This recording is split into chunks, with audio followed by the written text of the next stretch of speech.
to let it go, baby. You got to let it go. You got to let it go, baby. You got to let it go.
Try to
There's a pyramid of power with eyes that can see it all. Cameras to capture your image at City Hall. Realize they listen whenever you make a call. If you want a revolution, I'll really give it to y'all. Brave is the army that bands against bands of dead presidents, determining life of mankind of cancerous. How we breathe vapors, greed got us bleeding in streets for cheap paper. Assemble the masses, melt the plastic compound, realign when the shit gets drastic. Lit the veil when the systems are masked. It's just another pyramid scheme of government racket. The power with the power with Charles Jurassic. Nation T-Rex with covert tactics. Rise from the ashes, take back the atlas. Bring the madness.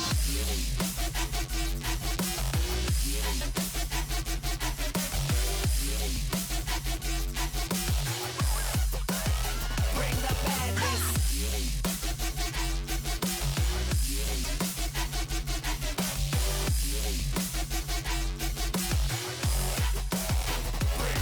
There's a pyramid of power with eyes that can see it all. Cameras to capture your image at City Hall. Realize they listen whenever you make a call. If you want a revolution, I'll really give it to y'all.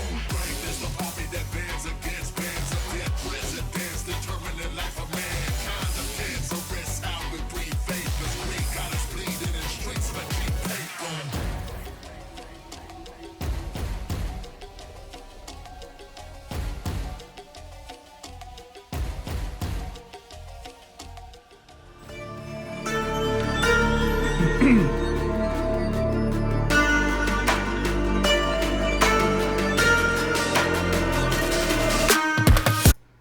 What up, y'all? I'm really proud of that video. Pat is not wrong. I spent some serious time on that video. Yeah. Thank you, Corey. Thank you. Mark will attest, actually, because I've been constantly berating the guys about how long I've been working on this thing in our shared chat. Mark, you were good to speak, by the way. You're no longer muted on my end. You're muted on your end, though, by the way. Let's rewind. Try that again. What's up, guys? What's up to everybody out there, man? I appreciate y'all joining us on today, Thursday, March 5th. But yeah, man, I was telling Sean today, man, in our private chat that this is the most elaborate everything I've seen since I joined.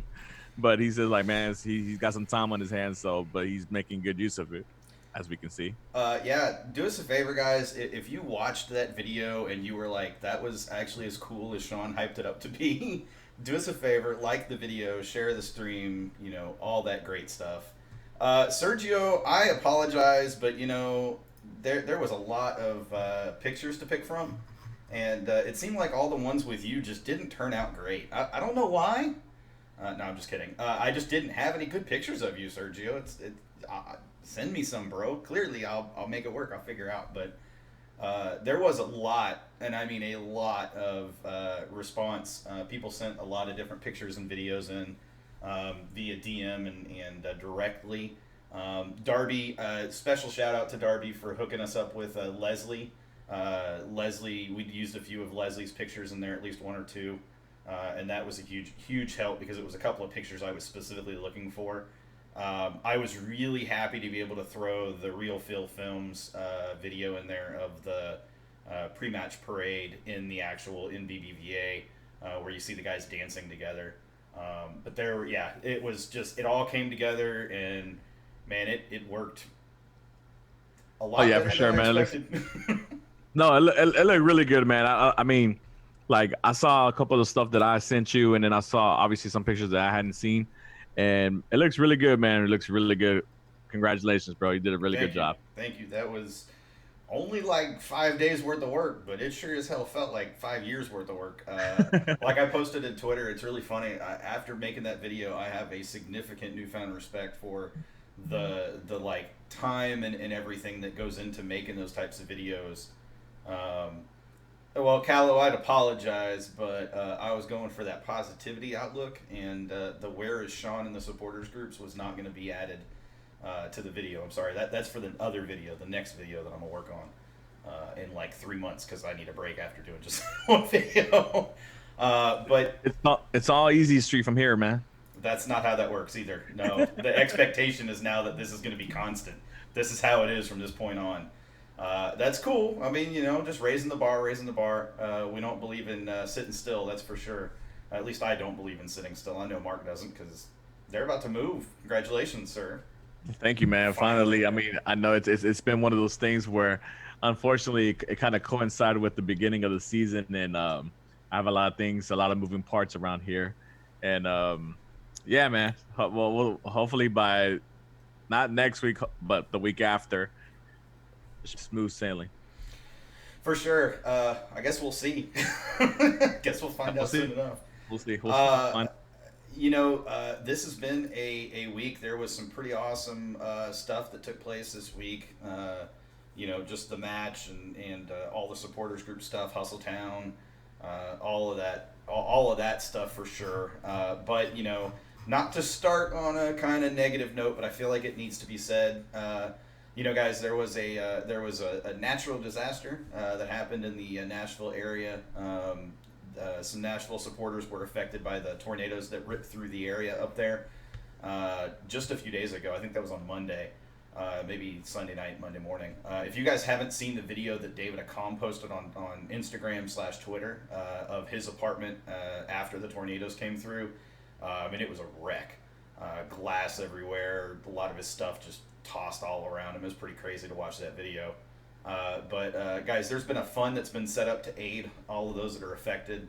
And like I said, there's some supporters in particular from the Nashville supporters groups, Assembly, and Sergio can remind me what they called their whole group. Shut up, Mark. So we just wanted to make sure we gave a shout out to that.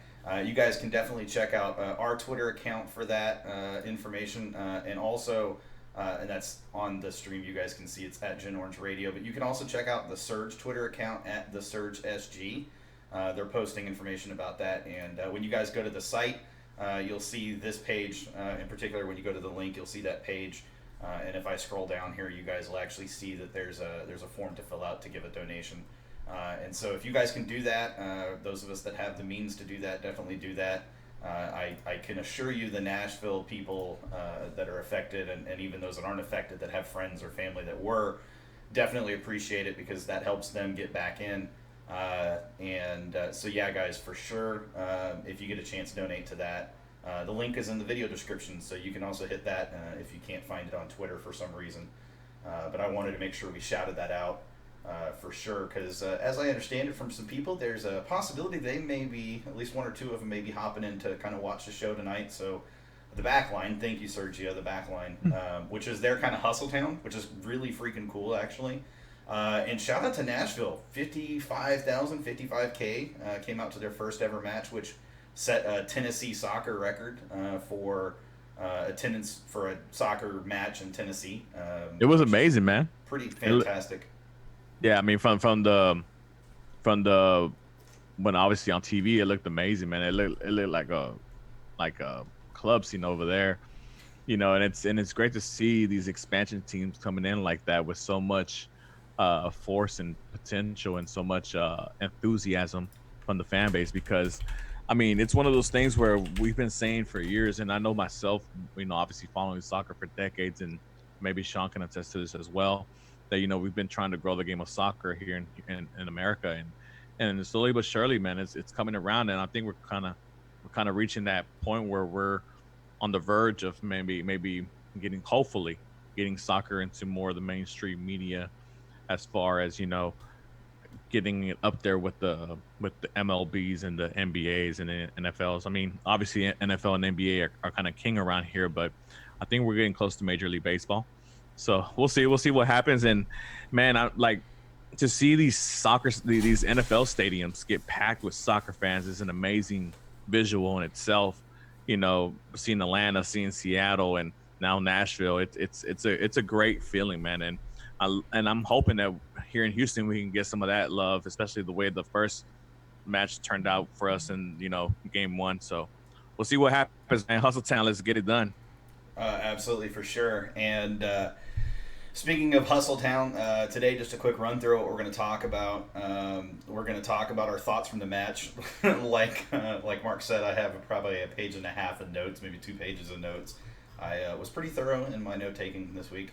And I did that on Monday, so I wouldn't forget what transpired over the weekend, because it was a pretty busy weekend as well.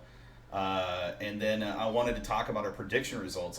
Myself, Mark, Callow, and Cisco all predicted the entire season of results for the Dynamo ahead.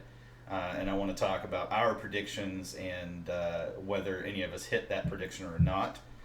We'll get to that a little bit later. We're going to talk about 3 Dynamo players this week were announced to have received their green cards, which is going to free up an international slot. So we'll dive into that and what that ultimately means for the team, and what that ultimately means within the confines of MLS's weird roster rules and regulations. And then also we're going to talk about something Mark posted on Twitter, the poll that Mark posted on Twitter. We're going to discuss that a little bit and dive into that and take a look at the results. And then we're going to talk about personal thing, Victor Wanyama coming from Tottenham to Montreal Premier League to MLS. And how'd that get in the lineup? I don't know, but why that's we're going to talk about why that's significant, not only for MLS, but also significant actually to the Dynamo. There is actually a significance to this. There's a connection? There is a connection. You made it happen? Yeah, I made it happen. It's all me. It's all me. No. I had nothing to do with it personally, but there's definitely a connection, and it's worth discussing. So before we start, Sean, I want to share a little story real quick about my my first experience as a quote unquote media. Oh, I hope Deanna's watching right now. This is gonna be great. Go ahead, Mark. Man. So obviously, this is my first time going in there with the media pass or media badge and stuff like that, and. Dude, overall, I had a great time, great experience. I met a lot of people, and yeah, just it was an overall good experience. But the beginning of it wasn't. It started out real rocky. So I come into the thing where the media people, I guess, go in through, and they tell me, oh, go to room, I think it was 104 or something like that. So I get around to the stadium, and I get to section 104, and there's a door, and there's a young lady there in front of it, manning the door, and I'm like, hey, is this the place for media? And I'm not trying to throw anybody on the bus, but she kind of like, no, I guess I'm just here manning this door. So I'm like, all right, cool, this is my badge, can I get in? Cool. She lets me in. I walk through the doors. When I walk in, there's 4 more doors in front of my face. It's one of those things where, like, I don't know if you ever watched those cartoons where you pick a door and then see what's behind it. So so I go to door number one. Door number one, it's Glenn Davis. What's going on? I'm like, what's going on, Glenn? Uh so it's Glenn Davis. Door number two, it's I'm not sure who door number two was. I think it was nah, I can't even tell you who number two was. Door number three was Lester. They were doing the radio show, obviously Spanish transmission for the Dynamo or whatever. I think that's what he does for the Dynamo there. I'm not too sure. And then finally, I get to door number four, empty. So I'm like, oh, okay, great. This is where I go and sit down. So I sit down. I'm unpacking my backpack. I'm getting my laptop out. I'm about to set up everything. Just about to do my little notes and all this. Whatever, blah blah blah. What I've seen in the movies. So I'm setting up and I'm showing on my Snapchat the view from that media box and all that stuff. And somebody comes in through the door and, believe it or not, it was Matt Jordan. And Matt Jordan's like, he looks at me all surprised, like who are you? And I'm like, they told me here. And they said, like, who told you to come in here? I'm like, I don't know. They told me to come to room 104. I came to room 104. The other three rooms were occupied. This was the empty one. So I just came in here and set up shop. So he goes, I don't think you're supposed to be in here. I think that this is reserved for somebody else. And I was like, oh, okay. Well, I guess I'll get out. I'll leave. He's like, yeah, I'm sorry. I apologize. I don't know if they give you the wrong information, but you're going to have to get out. So I get out. And at this time, I'm like, damn, so where do I go now? Because the other three rooms are occupied. And obviously, I don't think I'm going to be sharing a room with Glenn Davis or with Lester or anybody like that, or, anybody like that. So I'm texting Sean, and Sean, I obviously know Sean's in the supporter section. He's doing their thing. They're doing their thing over there. So I'm not expecting any kind of reply anytime soon. So I'm just like, whatever. I'm just going to wander around. So I saw a couple photo people go into another room. I was like, man, let me go in there. So I go in there, and thankfully it was the room that I was supposed to go to, because I was asking Sean, like, hey, Sean, I was promised food and water. I haven't ate. I haven't done nothing. I'm hungry. I don't see no spread nowhere. And I'm like, I don't know what's going on. So I finally go into this room, and yeah, they had the hamburger. I didn't even worry about anything. I just went and go grab me a burger real quick, because like I said, I hadn't eaten anything. So I was hungry. And then I went to go see, they had a seating chart on the side of the wall, and it had all the main media members or whoever who's coming down or whatever. And it had a couple open spots, but every open spot that I saw was already taken by somebody. So, but that room was already packed as soon as I got there. And I guess because, obviously the national attention to the game with Chicharito being in town and all that stuff. So I was like, man, you know what? I'm not going to stand back here and just do nothing. So I did the next best thing. And I just, I try to put that media pass to the best use possible. So I just went to like every section that I could. They let me in, no problem. Everybody's, oh yeah, come in. So, took pictures, said hi to people, just talking to people, seeing how everybody was enjoying the game, all that good stuff. And, I was over there with the supporter section as well. Not nowhere close to where y'all were at, but I was just over there just, hanging out, shaking hands, kissing babies. What Gen Orange people are supposed to do. But yeah, that was basically my first Didn't time. get that memo. Didn't know we were supposed to be doing that. Yeah, man, we were supposed to be, we're supposed to be out here shaking hands, kissing babies. Well, maybe not shaking hands right now. Maybe just, fist pumping, that coronavirus is kind of raging out. I don't even know about that. They say don't even do that. Just don't touch. Man, that is a great story. And I would apologize, but I was pretty clear about where you should go. That was not where I told you to go. That's for sure. But, hey, you got to meet Glenn. I did. You technically got to meet Matt Jordan. Technically, I got kicked out by Matt Jordan. But you met him. He will definitely not forget your face. That's for sure. I should have asked him, like, hey man, what's the next move? And he would have been like, he would have pointed at the door and been like, get out now. You're done. Matt Jordan's a pretty cool guy. He was real polite about the situation. I mean, obviously, I was lost, man. So you were lost, but now you're found. I'm found now. That's great though.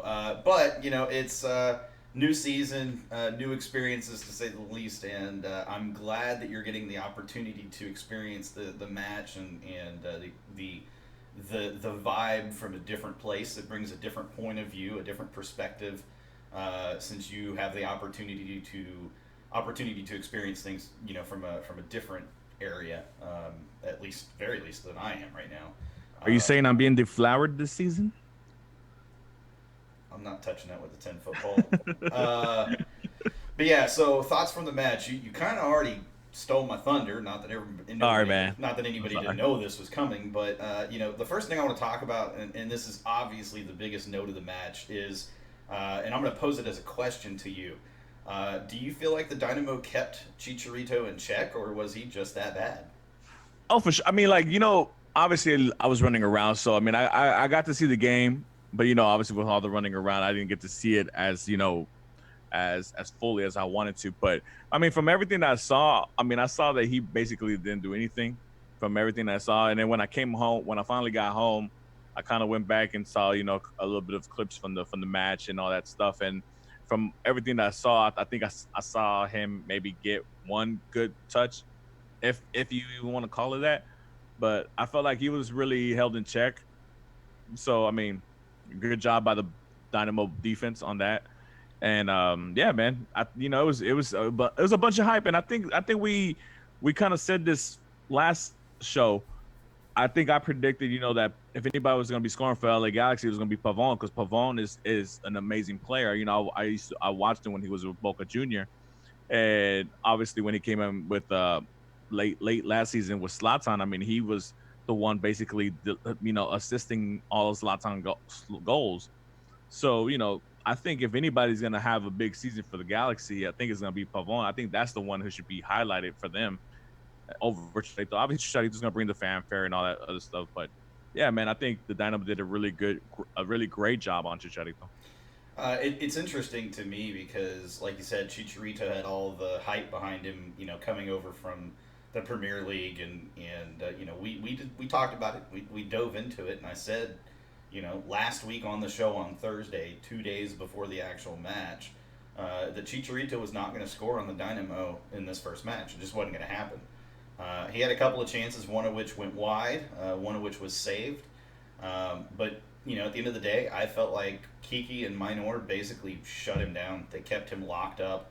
Glenn made a post on Facebook after the match saying that Chicharito is more of a wide. He needs service from out wide, and that was something that LA really struggled with. They tried to play too much centrally, and when they did get it wide, they weren't crossing it to Chicha. They were, either the cross was off or the Dynamo just defended the wings well, other than the one real Pavone chance that he just honestly created for himself coming in from the wing and inside.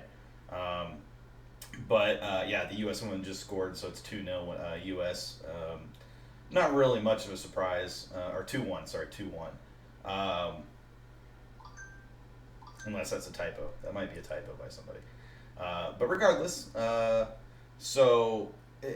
just, all of that to say that I looked at this season, and I struggled to see Chicharito as a top 5 striker in this league. That's not to say he doesn't have the talent to be a top 5 striker.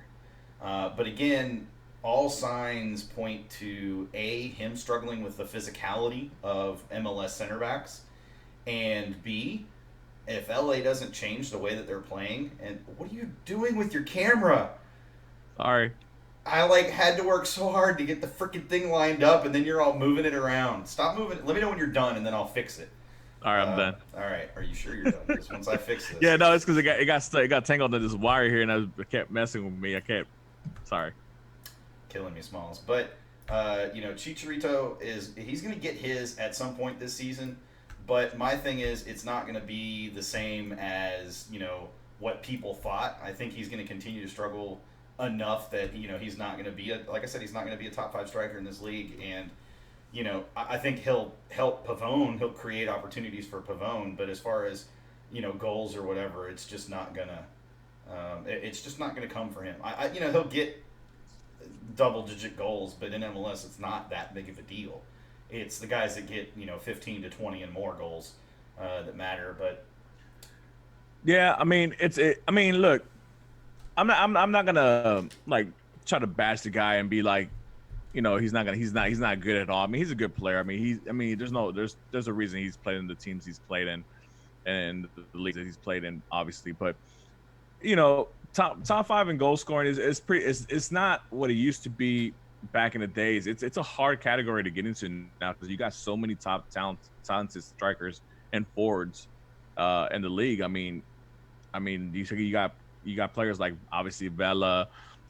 Joseph, unfortunately, he's out for the season, but somebody's gonna pick up that goal scoring slack, and I wouldn't be surprised if it's Pete or if it's like Barco or something like that.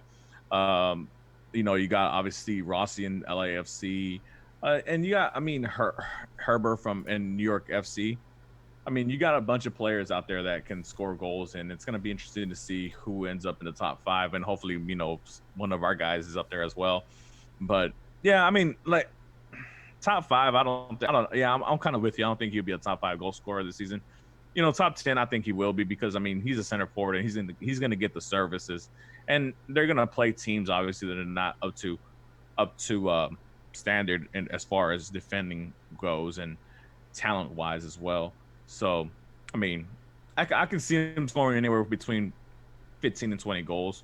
20 plus, that'd be that. I mean, that would be obviously a great season for him as well and for the organization over there. But 15 to 20, I can see that happen. I guess we'll see. It remains to be seen. Yeah. So number 2, Dynamo held serve with roughly 60% possession. Now, this is a huge thing actually for the Dynamo. Last season, if they had more than 50% possession, which was not common for them, not many, especially not at home, but if they did have more than 50% possession, roughly 3 out of 4 matches would actually be a loss. And so for them to hold possession and basically push LA to the brink and pull that draw, this is a pretty big deal. And not only did they hold possession and hold serve over LA in that way, they looked good doing it. They looked very comfortable in possession and sure they had that passing in the final third definitely needs some work, but you expect that coming out of preseason where you had 1 or 2 players that weren't anticipated to have to start the first match of the season, let alone start for even a few matches, and suddenly they're being thrust into a starting position. Good example is Valentin. You were not expecting him to have to jump into that role to start. You were hoping he could handle it, but you were expecting him not to have to. And due to the Bisama injury, which is going to keep him out from 12 to 15 weeks, it's likely Valentin is going to be the starter probably for the whole season at this rate because unless Bisama shows something magical coming back from injury, I think Valentin's going to have enough time to really settle into that role, and he's going to show just how good he can be. And I'm okay with that. I think it'll be very similar to when AJ first came over here. AJ, when he first got here, was phenomenal in that role at right back, and I think that'll be the same thing with Valentin. The competition's great. It's great to see that's there, but I think ultimately it's going to be better for Valentin in the long run. No, yeah, I agree with you completely. I mean, it's one of those things where, yeah, I don't think we expected to see so many of our, I guess, quote unquote, key players to be out that first match. I was surprised, obviously, when I didn't see Quintero in there. I didn't know the reason why, and then obviously the whole Benzema thing. And you didn't think to ask Matt Jordan, did you? Man, well, I didn't know. I mean, I didn't have a chance to see what the starting 11 was. Oh, that's right. You hadn't seen the starting lineup by that point. Yeah. That's right. Yeah. So yeah, it's one of those things where it was a bit of a surprise to I think to a lot of fans, honestly, because it's one of those things where you have so much hype surrounding Darwin, obviously, because he's our marquee signing this offseason, and then for him not to be out there in the first game was kind of what's going on, because from before the match, I didn't hear anything bad about any kind of fitness problems or anything, so obviously, Tab did what he did, and that was that. But yeah, the whole Benzema thing was kind of surprising to me because I didn't know about that he had an injury that bad, or or what was going on with him, and it kind of sucks because, like I said, he's like one of those where he came in so late last season, so it's kind of like one of our new signings this season.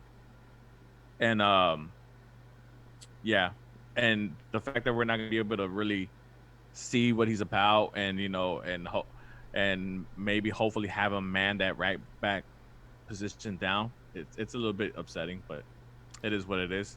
Yeah, for sure. It was interesting though, because that was my third point. No Elise, no Quintero really felt like no problem.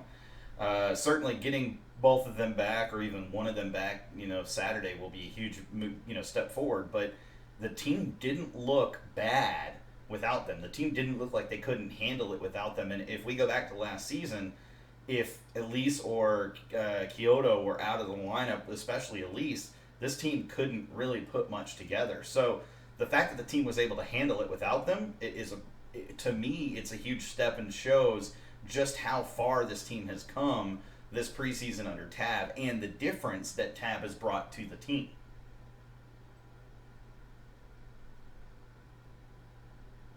I was going to let you reply, but apparently you don't have nothing to say to that. When I'm sorry, man. I thought that I lost you for a second. And again, I'm sorry, Sean.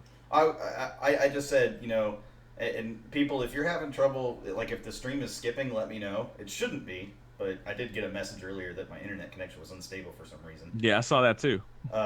First time I've actually seen that. But I was just saying, it was interesting to me. It's the Rowboat Mark point of the night. Callow got it. I was just saying, it was interesting to me that no Elise, no Quintero, and yet the Dynamo still looked as good as they did. I was going to say, whereas last season, if we were missing Elise, even just by himself, even if we still had Morrow and everybody else, the team didn't look great and struggled. And whereas this season, just in that one match against an opponent that was supposed to run roughshod over them, they look good enough to take the win, to be totally honest with you. No, for sure. I mean, but it's one of those things where, like, I think the way Tab ran the preseason, I mean, and obviously at least been kind of having a little bit of a dinger of an injury at the end of the preseason kind of helped, let other players get into the playing more minutes in preseason, so obviously that helps out. But I think it's just one of those things where, like, everybody was given, a fair share amount of opportunity to go out there and play and to show their skills and to be involved with the team and just, and I think it showed on the pitch. Obviously, I wasn't expecting to see Tommy Mack up there as a winger. I thought, from my personal opinion, I know we talked about it on the chat with Callow as well, but I think that would have been a perfect opportunity to put Nico in there to see what he was about, because I mean, like I said, it was kind of like that player that came in last season, obviously during the same day as Ramirez, but he's kind of been that forgotten player, and he's a young player with a lot of pace and speed, kind of like what Elise is. So it would have been nice to see what he would have been able to show, up there in that spot, because I don't know how many times he's actually going to have a chance this season to actually play that spot, which I think is his primary position, unless something obviously happens with Elise, so we'll see. I feel like, and I'm going to say this, it's going to ire Callow up tremendously, but I feel like for Tommy Mack to continue to get those minutes means that he's showing something in practice that other players aren't showing, or he's doing something that Tab wants him to do specifically that we're just not seeing. No. I mean, don't put them words in my mouth, Callow. What I said was I'm going to give him 3 matches to start. And if he doesn't show well in those 3 matches, then yes, absolutely bench him and send him to RGV. Call up Isidro in his place and let Isidro play middle of the pitch and put somebody else out wide. Totally fine with that. But I mean, it's one of those things where, so I remember one of the highlights that I saw when I came home was the goal that should have been scored by McNamara, but he was just a little off from pace. But think about, like, if Nico was in that position, he's a lot quicker. He would have probably reached that ball. He's a lot taller, and he's a little bit taller than McNamara either. So I mean, it's one of those things where obviously I'm Monday morning quarterbacking it now, but when you have speed up top, those passes that get through the whole defensive line, and for him to just to slide the skip and poke it in, that's why you have those type of players to your disposal. But and obviously McNamara isn't that type of player, so I wasn't too surprised that he missed that shot. I mean, I remember last season he missed a couple of goals that just seemed like, man, if the person who's supposed to be playing in that position would have been playing, I think they would have scored those goals. And it's just one of those things where he didn't have his scoring boots on, I guess, as they would say. For sure. I don't want to dwell on the point too long because this is only a 2-hour show and we have plenty of notes to go through. Let's dive into the next thing. Boney's been given more freedom to join with the attack. Last season, when he was partnered or paired with Vera, it seems like he tended to have to stay home more to help cover for the defense. And it was interesting to see Boney given more license to move forward and to push higher up. What I think I ended up seeing for most of the match was Vera stayed home in front of the defenders and kind of almost turned it into a 3-back formation, with Vera just kind of playing a triangle with Kiki and Minor at the back so that the fullbacks could push higher up. And I didn't anticipate seeing that because of last season where we saw two different, both D-mids stay back. The one thing I did note from that was if you're going to play that way, then your wingers and your fullbacks have to stay wide. If they start cutting in, that cuts off whatever license Boney has to stay central and push up higher on the pitch. I think if there was one area of concern that I have, it's that center of the pitch right there when the attacking mid or the center mid that pushes high up, when they try to go out wide, there was nobody shifting back into the center of the attack. And what you had was a lot of times balls would go right along that area and then be cut off by a D mid from LA, and then they would be able to start the counterattack. Whereas if you had somebody who was staying there or switching off back into that position, they would have been able to either kill that LA counterattack immediately, or they would have been able to keep the ball in the final third, which would have produced more opportunities and kept the pressure on LA even more frequently than we did. Which again, with that being said, we kept so much pressure on them, we held right at over 60% possession, which is pretty damn good even at home for just about every team. Well, see, the thing is, so what Tap basically did was he took the midfield and he flipped it around. Instead of having, two defensive midfielders, what he did is he just had one central defensive midfield to act as, I guess, the spearhead of that defense. And then what he did is he put Boniek on the left midfield and Tomas on the right midfield, Yep. which can lead to different angles of attacks, and I think that helped out a lot as far as possession goes, obviously, because when you do that, now you have both Boney and Tomas more focused on the attack because they know that they have Vera focused solely on defending instead of vice versa, where if you had Tomas spearheading the attack, being the 10, and then you had Boney and Vera both sharing the back line as the first line of defense, now Boney has to worry about defending. His main focus is defending before he goes and tries to go up to attack. Yep. So with flipping this in reverse, you have now two sides of the pitch where you can have control and possession with Boney and Tomas, and obviously that's going to help a lot when it comes to counterattacks and scoring and trying to move the ball up. It's the only thing, like I said, it would have been one of those things, and hopefully we get to see it once we get our full lineup up. Obviously, with all the injuries, you had Memo play left wing, and obviously Tommy playing the right wing and all that stuff. But it would be really interesting to see maybe Memo in that left midfield position as a starter, because I if I recall, I remember I was sitting in one of the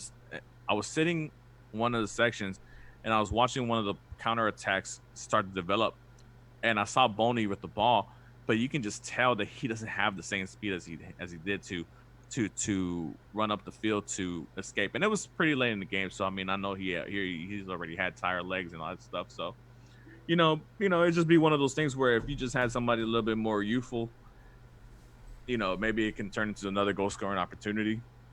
But that's nitpicking here. But Bonnie did a great job.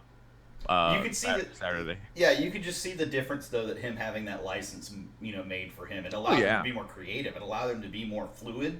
It allowed both him and Tommy to kind of switch off. Him and Tommy to switch back off. Which side they were each kind of covering and playing. and it just made a difference. I noticed it, and it looked good. There's still some kind of kinks to work out there, and I think that comes with time and more more practice with each other doing those types of drills. And I think when Quintero is in the squad, I think he ends up taking that role that Boney was playing essentially. And I'm okay with that because I think Quintero right there is going to be a force to be reckoned with on the attack. And I think he's just going to create opportunity after opportunity after opportunity. And I think we saw Morrow score our only goal on Saturday. And I think when Quintero's in the lineup, I think we're going to see Morrow score even more frequently than he did last season, which is only going to spell good things for this team. Yeah, I mean it's one of those things where a player like Boniak, who's always been an attacking player throughout his career, can go back to what he knows. The same thing with Tomas. I mean, the thing is, like, obviously everybody has a responsibility to defend when you don't have the ball on your feet, but when you have the opportunity to just go out there and play your game and do what you do and play the actual position that you want to play, that you learn how to play or that you know how to play, it could be difference between night and day of how the team goes about as far as formations and how they go as far about as attacking and what kind of style they're trying to do with the team. And it takes some pressure off Tomas, I think, obviously, because now you have somebody on par in the field that you can kind of pass and go back and forth with, instead of him just being by himself as that number 10 and having to control the ball and be ball dominant so much, and having to shake and try to decide which way he's going to go. Now he has somebody on par with him that can make those decisions on the left hand side while he's doing it on the right hand side. Exactly, and like I said, it's the switching off, but and that ties into kind of my next point, the tactical awareness of players. We talked about I've talked about how Tab Ramos is going to bring a different dimension from a coaching perspective. And that, you saw it in the first match. Tab coached a pretty good match overall. And it showed in how good the team looked in their very first match, official match together that wasn't a preseason match in league play against a team that, again, a lot of people had pegged to run roughshod over them because they have the better attack.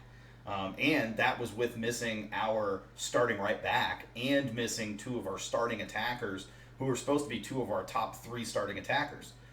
So that it's important, and kind of adding to that, not only did Tab show more tactical awareness than I feel like Wilmer did, but more importantly than that, players also showed more awareness on the pitch than in previous seasons. It felt like, and you hinted at this, they knew exactly what was expected of them positionally and individually, what their role was supposed to be, not only on defense but in attack. And they went and did that to the best of their ability. Now, again, you could definitely see the preseason rust still kind of there, and especially with the Bisama being out of the match and Valentin having to step in. But they looked good, all things considered. And I keep coming back to that because my expectation was they would look, like I said, 5-3. But that expectation was built on Quintero and Elise starting, and having Bisama really as well, so that we would push so heavy in attack, and then having all three of those guys out, plus Marcelo as well, who was out for the match. I mean, that you're missing three kind of key players, two very key players, but ultimately four players that are expected this season to provide at least a little bit of something this season. And so missing all four of those was definitely something I did not anticipate, and played a little bit of a role in me predicting a 5-3 scoreline. Not that I'm complaining. A 1-1, I think I was once we had kicked off the match and I had seen the lineup, a 1-1 felt comfortable to me. Yeah, for sure. I mean, like I said, just to piggyback off what you're saying, we didn't have two of our top three guys as far as attacking goes. So I mean, obviously to come out with the 1-1 tie against a team that's supposed to be contending for MLS Cup or just be one of those high rated teams this season. I mean, it's obviously a good start. Obviously you want the win at home, especially your home opener. But like I said, circumstances and situations. I mean, I'm good with the point, because it showed that there's quality depth on the team, and that regardless of who's on the pitch, that they're gonna be out there fighting and attacking and trying to do whatever they can to hold home base down. So. Hashtag hold it down. Absolutely. Tying into the same theme of, hey, look what a new coach can bring you. let's talk about mental toughness.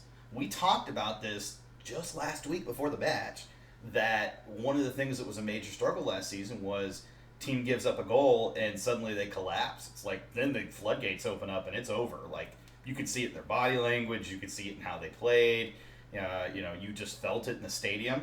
And let's be real, they gave up a first half goal on Saturday, but they didn't break at all. In fact, they turned around and they played harder after the goal was scored, and they looked like they were the better team for the next 60 to 70 minutes of that match.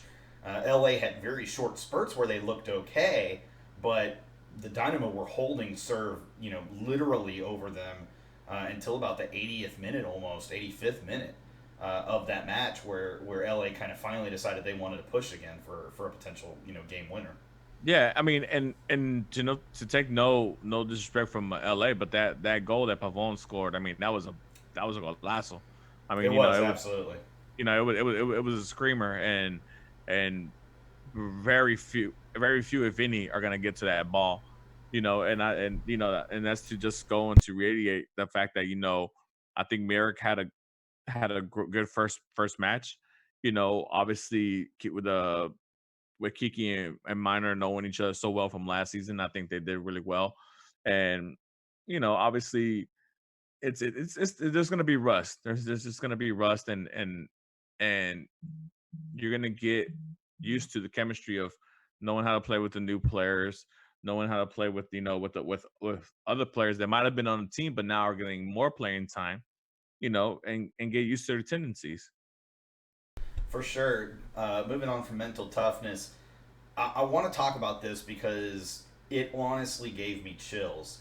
The atmosphere in that stadium, without a doubt, unquestionably, was simply one of the best atmospheres. I think outside of really Playoffs. the Seattle playoff match. I think outside of that match, that was by far the best atmosphere that I've been a part of at BBVA or in general for the Dynamo.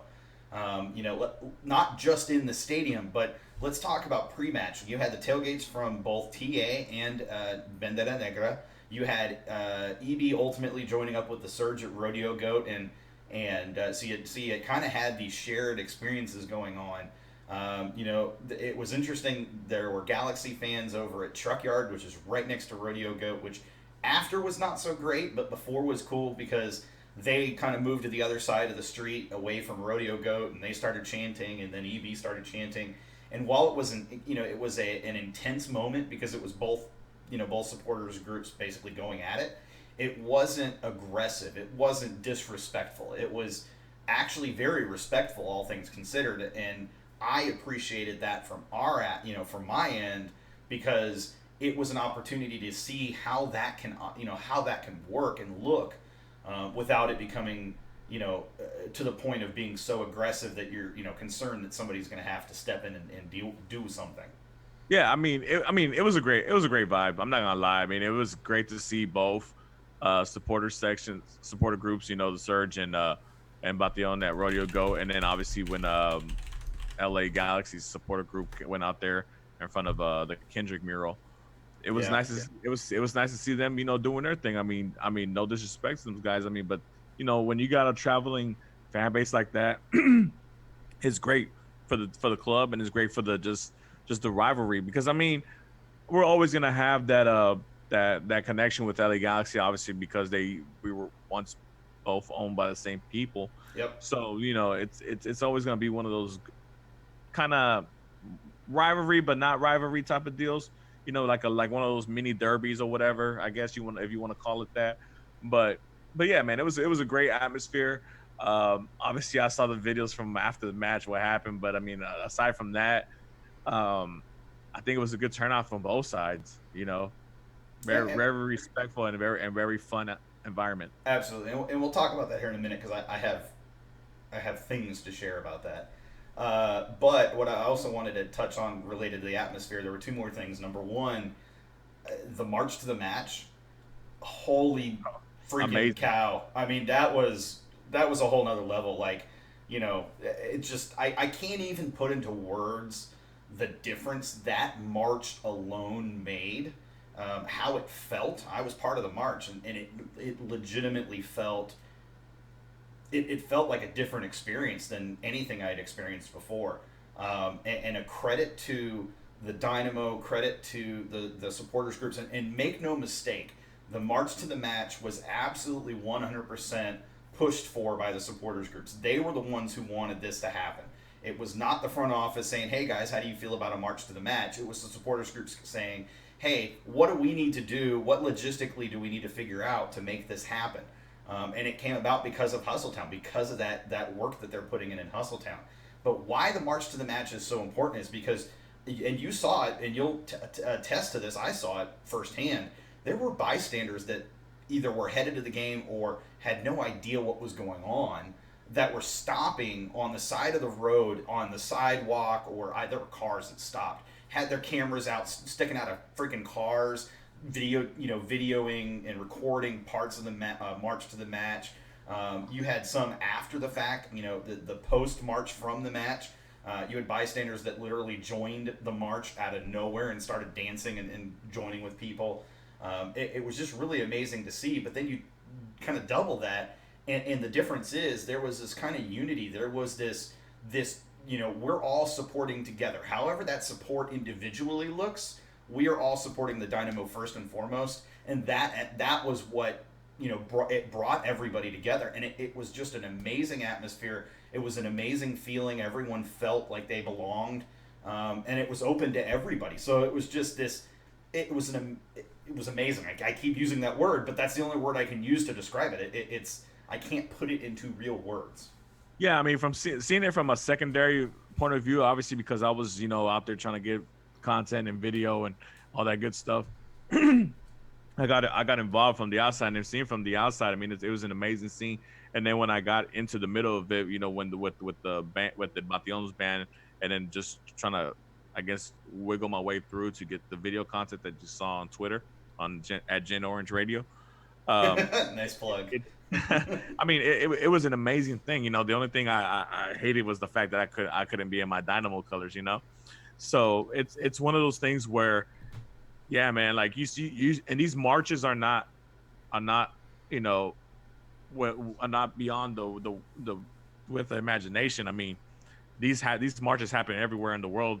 Any soccer game, anything like that, especially any big soccer match where you have the supporter groups get together and march and do this big build up to a big game, and this is what that was. It was a big game against one of our long lasting rivals or whatever. I mean, because we've had battles with those guys in our history, and it was a great thing to see, and hopefully it grows and grows, because I mean, like you said, it was crazy to see how people outside of the group who didn't know what the hell was going on got involved and just started pulling out the cameras, just started talking. Like I remember I was running up the ramps over there by not by Lucky's, but after Warehouse Live, people were asking, hey, what's going on? I was like, hey, it's the supporters group, it's HustleTown, man, look them up or whatever, so it was great. And then afterwards, after the post match, to march out like that as well, and then stopping, I guess, quote unquote, stopping traffic over there, but people got involved. Pedestrians walking down the street got involved, just kept march with us. And the great thing about it was that regardless if you're TA, Serge, Batillon, Bandera Negra, whatever, it was you couldn't tell. It was just one big orange family. And that's the great thing about it. It was interesting to me because one of the things when they were talking about doing this that I was a little bit not concerned about, but I was curious to see how it would go, was is everybody going to mesh together, or is it going to be more like EB in the front and then you have like Bandera Negra or the Surge behind them and kind of split off? But ultimately it ended up being that was a mix. Like you had little bits and pieces where 2 or 3 from the same group were together. But for the most part, everybody just got with everybody. Like there was no, I'm going to hang out with my TA people or I'm going to hang out with my Surge people. It was everybody just getting together, everybody having a good time, everybody supporting and showing their passion and doing it in front of the city. There were news crews up and down the street. There were, like I said, there were bystanders taking video and pictures. I mean, it was crazy. It was crazy. That's a good word for it. It was crazy. but it was a good kind of crazy. It was a fun kind of crazy. Yeah. I mean, and like I said, hopefully this type of hype continues. I know, sometimes it's gonna lag from here and there because obviously it gets hot and shit like that around here. But but yeah, man, let's just make sure we keep it going, man. And it's one of those things. I know, like a lot of people, especially the people that listen to this podcast, and I know we talk to a lot of the same people, and let's just make sure that we keep the same energy, we keep that same focus, and we keep the time bumping. Yeah, what he said in that robotic voice. Uh, It's your internet, man. It's it's not unstable. mine, dude. I got no drop frames. It ain't me, bro. It ain't me. Uh, one other thing that I want to talk about related to this, actually, there's two more things, but this specifically, there was a lot of negativity and questions when the front office announced we're going to open up the supporters section. We're going to open up that lower section. We're going to invite the supporters groups down there. We're going to invite we're going to invite them to kind of spread out in the section and fill it up, and we're going to offer that opportunity. There were a lot of people that were like, nah, that'll never work. Why are you opening it up to them? They can't even fill up the top section. How are they going to fill up the lower section? I guess that shut them up because that was a sold-out supporter section, which includes the lower and the upper bowl. Not only that, it was full. People were there before the match, before even the anthem. And they were standing. They stood the whole time. They took the seats out. That helps. But they stood the whole time. They were chanting pretty much the entire match. They were jumping up and down pretty much the entire match. Everybody brought it. And, from the people that I've talked to, and I've talked to lots of people from all different walks and all different jobs and all different positions across, not just the Dynamo, but everything, there was nothing but praise from outside observers, which includes the national media, local media, from outside observers, the bystanders on the street, things like that, people that don't have any idea what the Dynamo even are, that were just there because their friend invited them, the front office, other people, just everybody, nothing but praise about how that looked and how that came across, how the supporters groups in HustleTown came together and they created an atmosphere that hasn't been at a match in, like you said, since Seattle. And really, Seattle, I don't pin on the supporters groups, and it's no offense to the supporters groups. It's just a total different. And then exactly, Cisco brought up the email from Walker that went out to the HustleTown members. And I wish I had a copy of it on me right now to read. I know Sergio does. Hint, hint. But that email from Walker, I mean, it basically said it all. It really did. And look, all of the work and all of the effort that the Dynamo front office, that HustleTown, the different supporters groups have put in, that the Surge guys put in, that Bandana Negra put in, that fans put in, the Houston Independent supporters put in, even though they were on the shelf for a short period of time. Thank goodness that Brian is back and getting back to fully healthy 100%. We're looking forward to that day. But, and EB, the work that they put in that TIFO, which, by the way, that TIFO was banging. It was great. It was fantastic. Just all of it sets that atmosphere. It sets that mood. It sets that vibe. And the hard work paid off. It paid off huge. It looked great inside, outside, and everywhere. And it showed. Yeah, man. I mean, and there's no reason why it shouldn't carry on to further out the season. I mean, look at the next matches we have. You got the MLS Cup champions coming in next home game, and then after that you got a rival in Portland, and then after that you got David Beckham and Inter Miami coming in. So I mean, there's no reason, for the next 3 or so matches, we can't have that same energy and that same, type of support for the Dynamo, especially if they're doing well, especially if the team is performing the way that we hope that they're going to perform according to our, predictions that we did last week. So yeah, man, I mean, I'm excited. I just hope it's not one of those one-time deals because we had plenty of time to set it up. I hope it's a constant moving thing, moving train where we're just constantly growing and growing and growing and growing. I have high hopes, and some of that is pinned on the fact that the supporters groups are uniting once again in a way. They have approached this first away match in kind of an interesting way. Now, they're working on some different stuff, but yep, I was about to get to that, Sergio. The Surge is hosting a watch party at Jack and Ginger's in Midtown. If you need info on that, hit up at the Surge SG.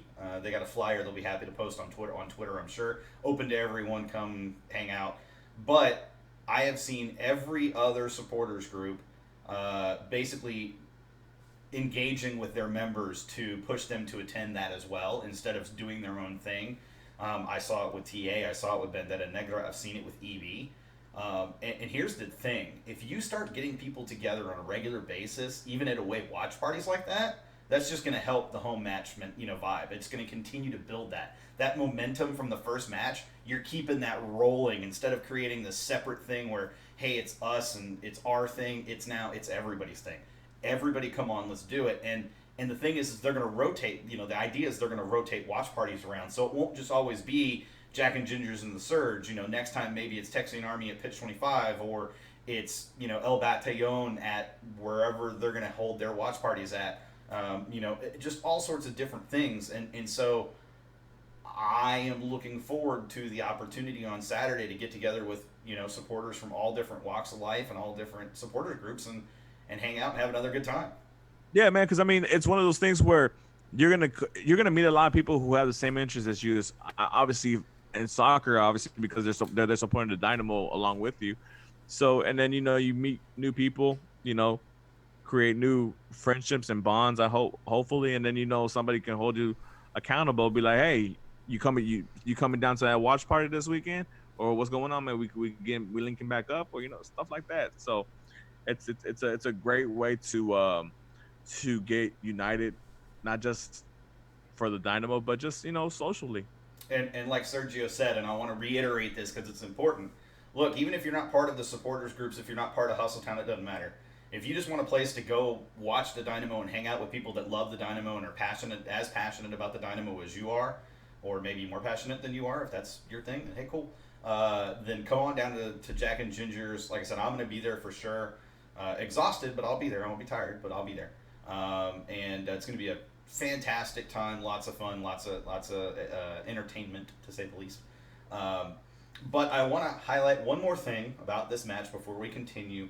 This is really big, and this, I think, shows the authenticity of HustleTown and the supporters group culture that's been growing, the kind of unity that's going on.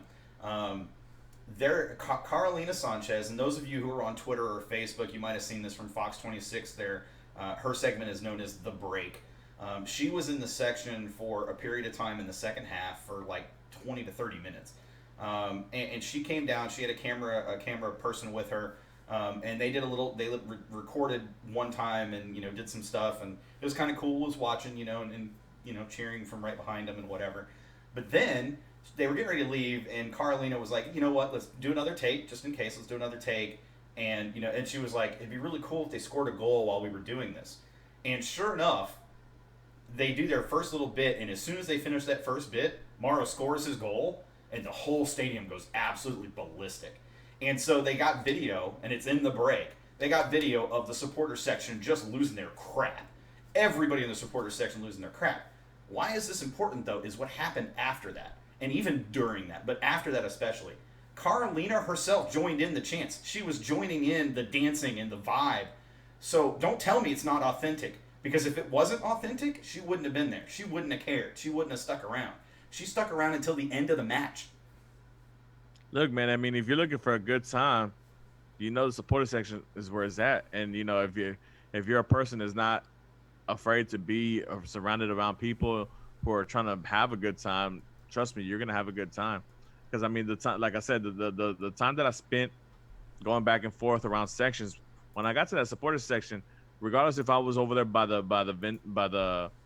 where they hand out the food, or if I was down there on the side by the staircase or whatever, man, it was just people just cheering, just loud, being proud for the fact that that not only because the soccer was back, but the Dynamo's doing great, and it looks fun, and it was fun. It was beautiful weather, everything, man, just everything was going right that day. So yeah, for sure. I'm not surprised that Carolina Sanchez was out there, having a good time. She seems like that type of person that would be out there just vibing and having a great time with anybody. So there you go.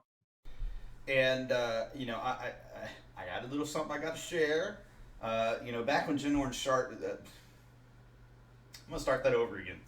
Back when Gin Orange relaunched about 2 years ago with just myself and Edson, I had this whole thing where I was pushing a hashtag do our part. And it was all about the idea that we as fans can make a difference. Even if only a small handful of us committed ourselves to it, we could have a real impact.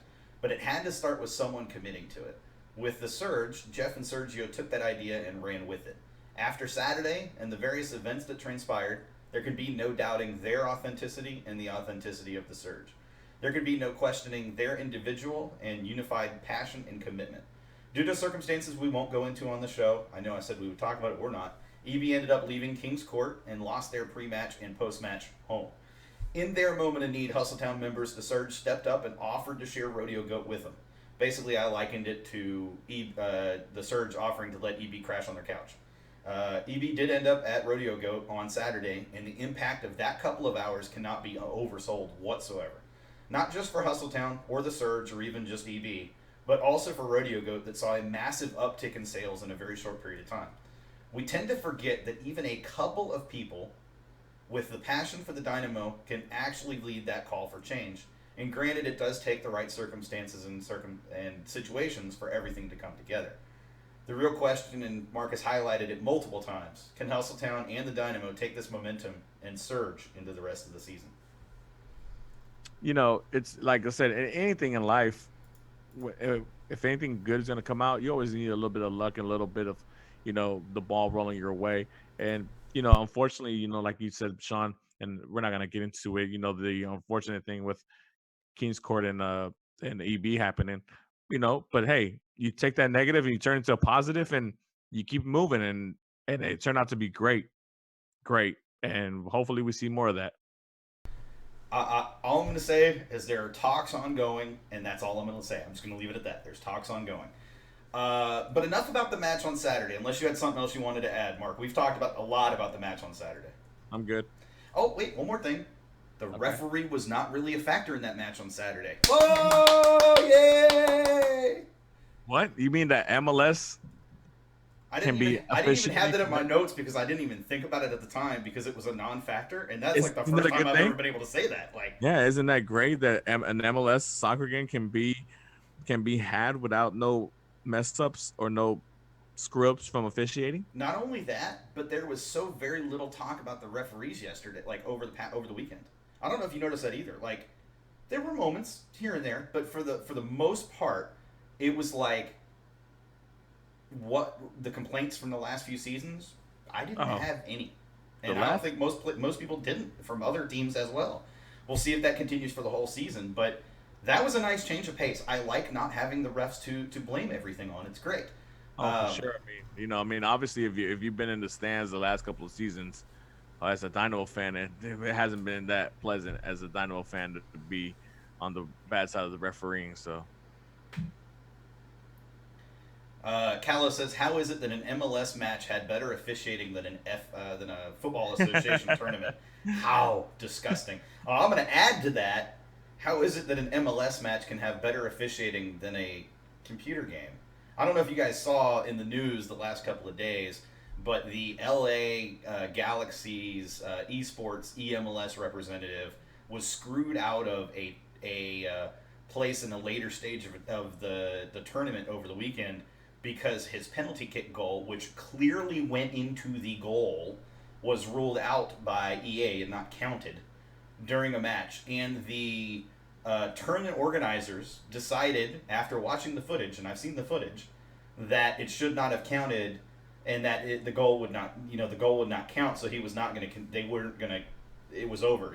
He lost, and it was the most ridiculous thing ever.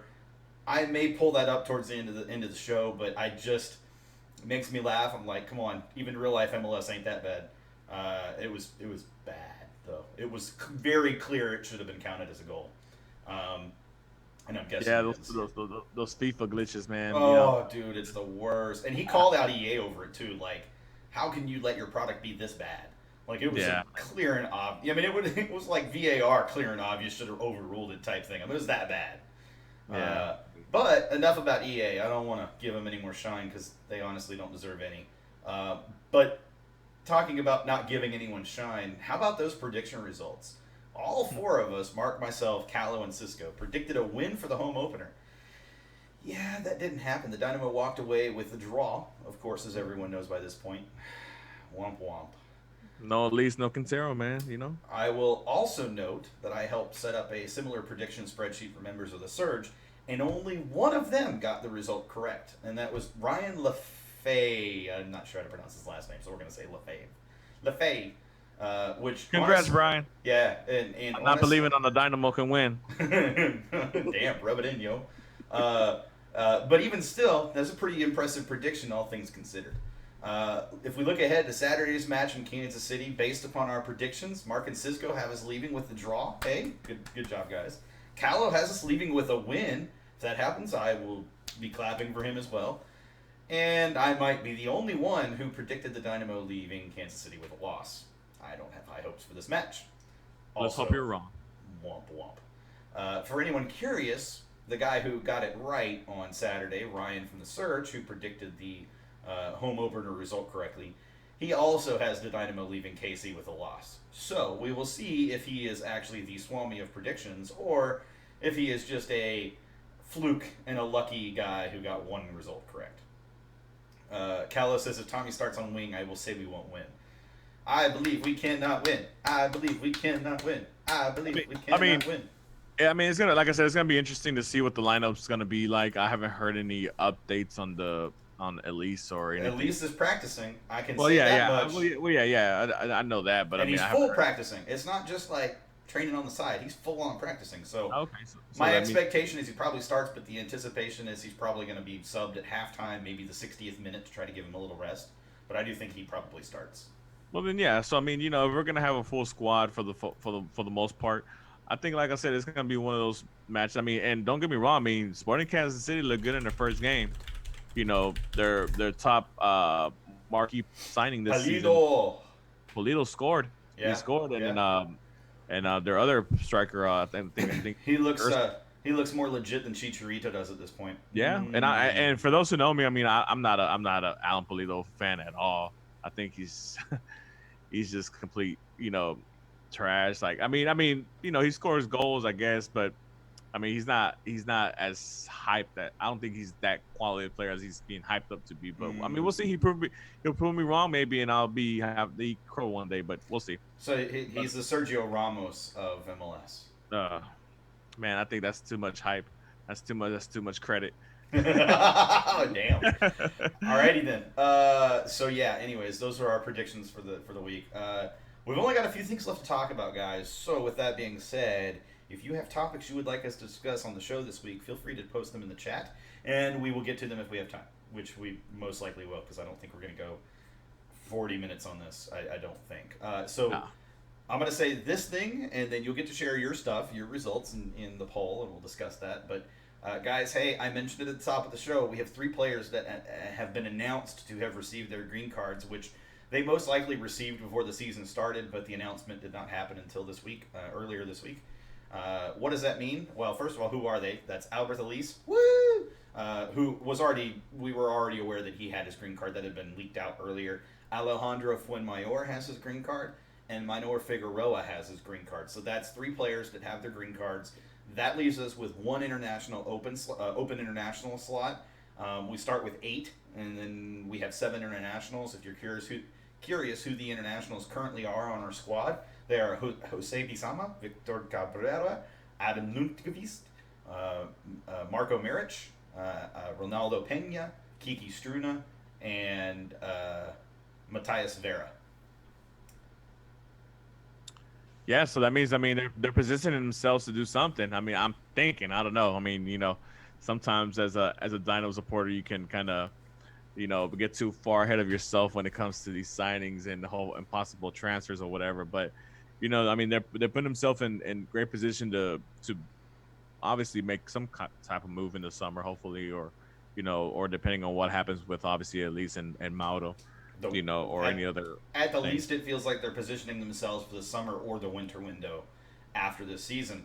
And I will add to that why that is even more probably likely the point, because Adam Lundqvist is probably up next for a green card considering his tenure so far with the Dynamo, with Ronaldo Pena shortly thereafter behind him. So those two probably both this offseason, which would mean we would basically have 5 players on international using international roster slots, which would mean we'd have 3 available, which is a significant number of international slots. Those can be traded. You can trade for them, or you can use them if you so feel inclined. Yeah, I mean, there's a lot of flexibility that's going to be available for the Dynamo, and obviously with the new CBA coming up, with their new with their new rules as far as players and DPs and the TAM, and I think they're getting rid of the GAM, but just converting it all to TAM. Other way around, they're getting rid of TAM and converting it. Oh, okay. Sorry about that. But yeah, I mean, there's going to be a lot of flexibility for the Dynamo, and we'll see what they do with them. And I think that's the one thing that's kind of knocking the Dynamo back a little bit, because obviously you have the positive fans like yourself and me and a couple of people in the chat. They're trying to get on the band on the good side with everything, and trying to be positive about everything as far as on the pitch and what we can control, right?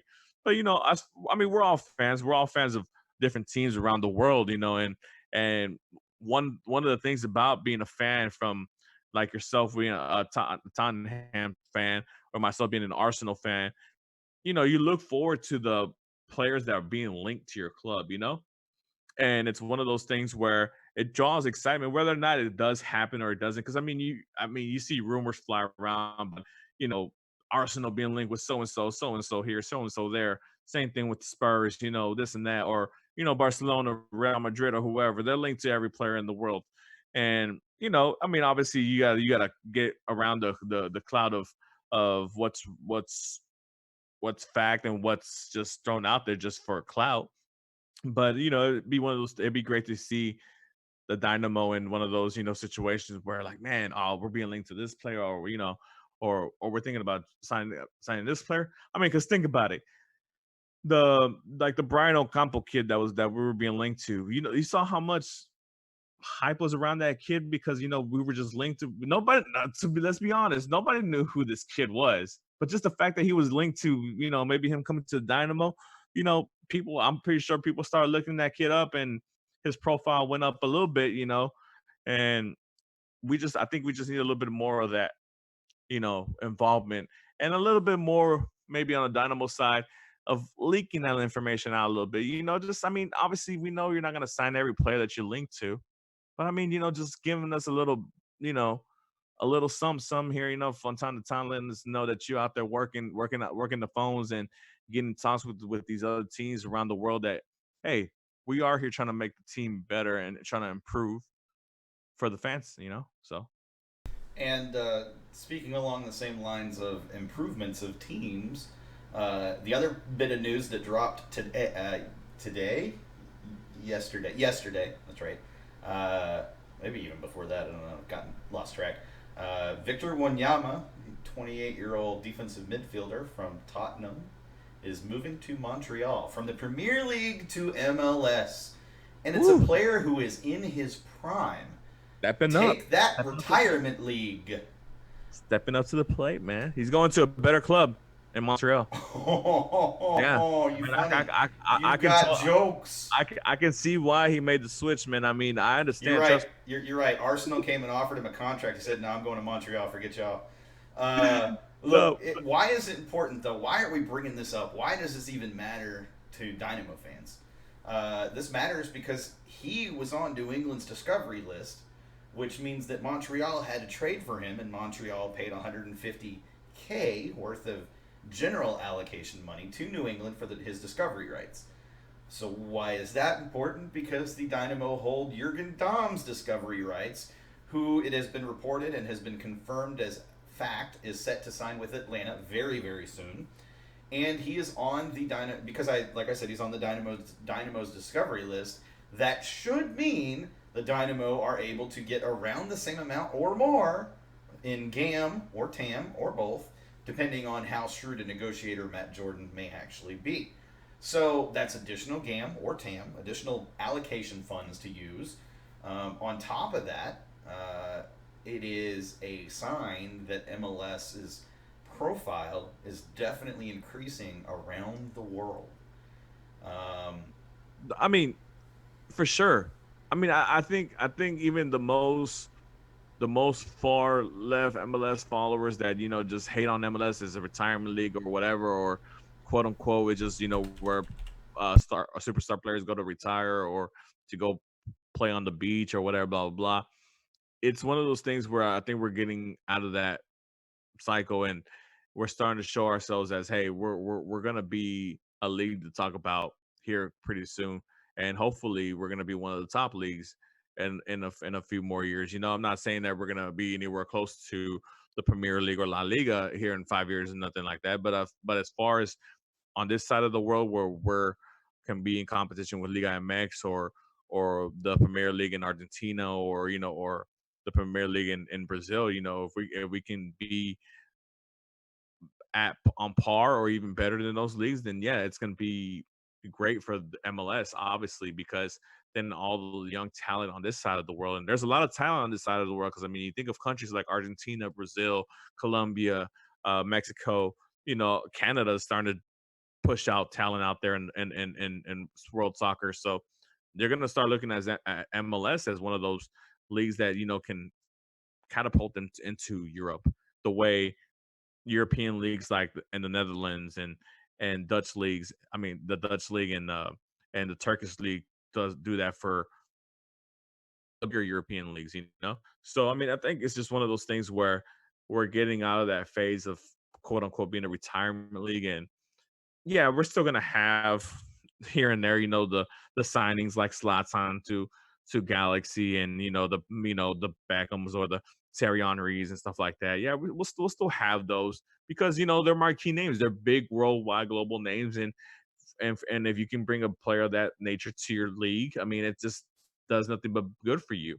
I mean, even though some of them flame out, you know, Pirlo or Lampard for whatever, or Steven Gerrard, but you still get those quite a bit of flashes that you get to see on primetime Sports Center because of half pitch shots from Wayne Rooney or bicycle kicks from Zlatan or whatever or chip shots from Carlos Vela.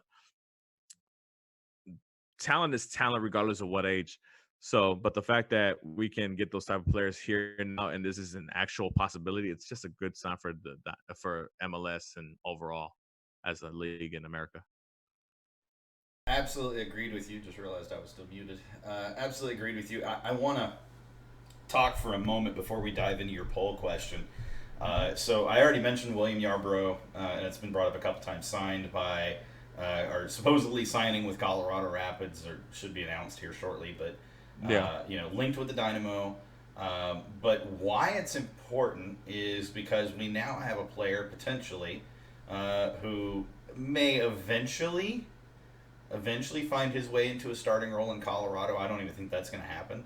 I think if he had come to the Dynamo, he would have been a backup as well here. He would have competed against Marco. I don't think it would have prevented us from signing Marriage. I think we still would have signed both of them and just gone with that to let them compete against each other. But honestly, I don't think we got the worst of the two players. I think William Yarbrough is going to have a longer uphill climb to get back into form enough to compete for that starting role in Colorado. And I think further to that point is the fact on him not signing with the Dynamo initially. I think that leaves him with a lower probability of starting in this MLS season by far. I mean, it's one of the things where like, I mean, and we can't lie. When we saw William Yarbrough's name pop up as being linked with the Dynamo, it's it's one of those things where we were excited. We're like, oh, we know this player. This player came up with the U.S. American national team, right? We know what this player is capable of. For those who watch Liga MX, we've watched this player captain championship sides. So it's we. I mean, I'm not gonna sit here and lie. We're like, oh, I wasn't excited. Yeah, we're gonna get an established goalkeeper. Cool. But then, but then obviously, there's more to it than just the name, right? There's, hey, well, how much are we gonna pay him? What are we paying transfer fee? What's what, blah blah blah.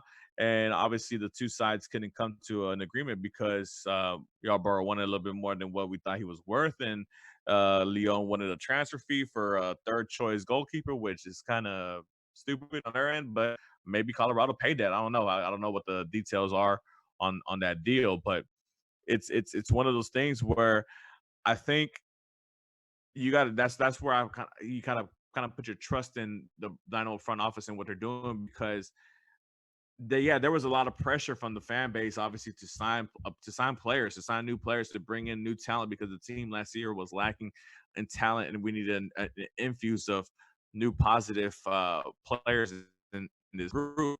And when a name like that appears to be linked to your club, the fan base is gonna yell for, "Hey, sign him, sign him. What are you doing? Sign him. Give whatever he wants, sign him."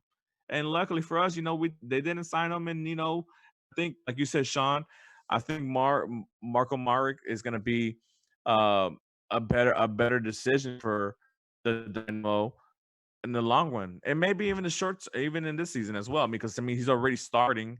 He's already our number one goalkeeper. And he's gonna have a little time to adapt, and he's gonna have mistakes. Because I mean, it's the same thing as any other position. You got to get established, and you got to get your reps, and then he's gonna have his bumps and bruises along the road. I think for the short term and for the long term, I think we made the right decision in getting Marco Merrick as our primary goalkeeper. Yeah, absolutely, and I think Marriage proved that he's at least a serviceable quality keeper on Saturday. He didn't have to make a whole lot of saves, but the ones that he did make were definitely high quality, definitely good. I appreciated how commanding he was of the back line. I appreciated how vocal he was, while not being confrontational, just being vocal and being leading and commanding that box. I appreciated, he looked solid. At this point, I would say that it is fair to say that Marriage is gonna continue to step up, and look, the kid has plenty of opportunity to continue to grow and develop, and look, I've said it before, at 24, if he becomes the long term goalkeeper, that means you have the kid easily for the next 10 seasons. And unless he gets really good and Europe comes calling and we make $10 million on him, then hey, I'm good with that too. But either way, it's an opportunity for this kid to prove that he really deserves a better shot than he was getting in Bundesliga 2, 3. And just to piggyback off what Cisco's saying in the chat, he's saying that he was excited about William being linked to the Dynamo, and obviously, like us as fans, and obviously a lot of us on Liga MX as well.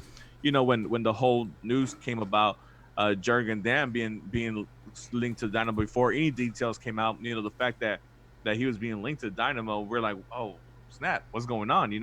Until obviously we find out that he's on our discovery rights list or whatever.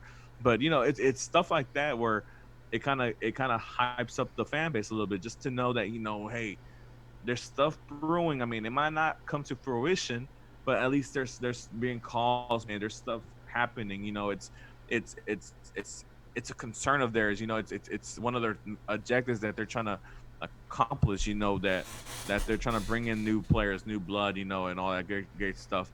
Now, it might not be the shiny, big name player that we all desperately want, but I mean, but it's an infuse of new talent, blood, um, just positivity, new energy, all that good stuff. And we'll see, man. Like I said, with all these green cards being given out, and all these international spots opening up for the Dynamo, and then depending on what happens with Atlanta United and Jurgen Damm, and how much TAM or GAM we get from him, Dynamo gonna have a lot of flexibility, and we'll flexibility. Definitely, and we've made a few trades for GAM or TAM, and we've used it effectively to this point, and I can't argue with what we've done at this point. It's just a matter of, let's watch how the rest of the season plays out. Let's see how things go, and there's a very reasonable likelihood that after Saturday, that this past Saturday that things are coming together in a good way. I do agree with what Cisco says, though. Any publicity is good publicity at the end of the day, and it is true. I can tell you that is true to some extent, but that's still true. That you can't, as a company, as an organization, you can't buy the publicity that the Dynamo and other clubs have gotten by simply being linked with some of these, players who the average fan recognizes from their different leagues. It's improving.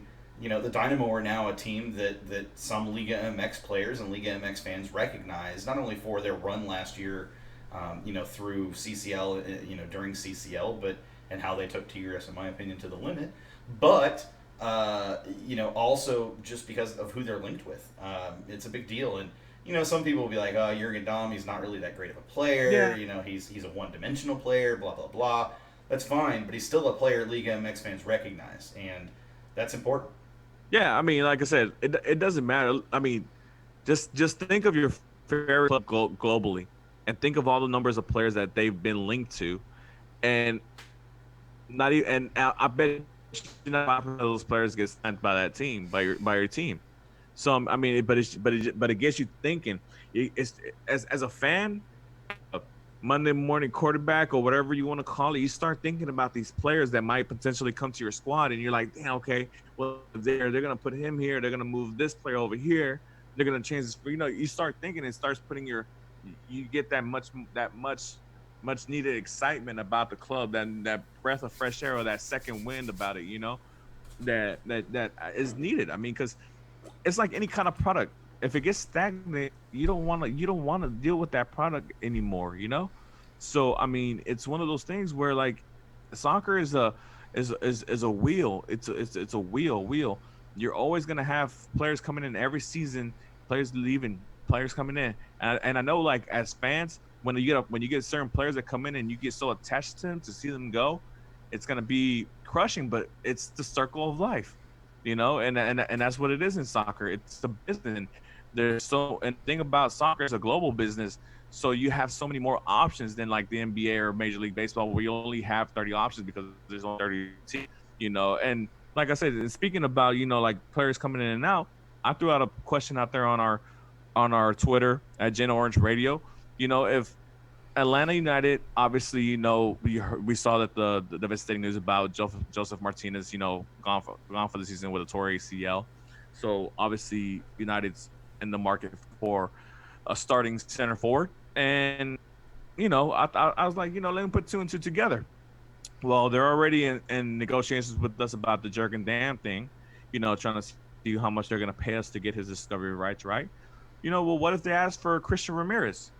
What if they ask for Christian Ramirez and Jurgen Damm's discovery rights, and we'll give you $600,000 for it? You paid $250,000 to LAFC for Christian Ramirez last season. I mean, so you're making a profit off of that, off of him already, for a 29-year-old striker.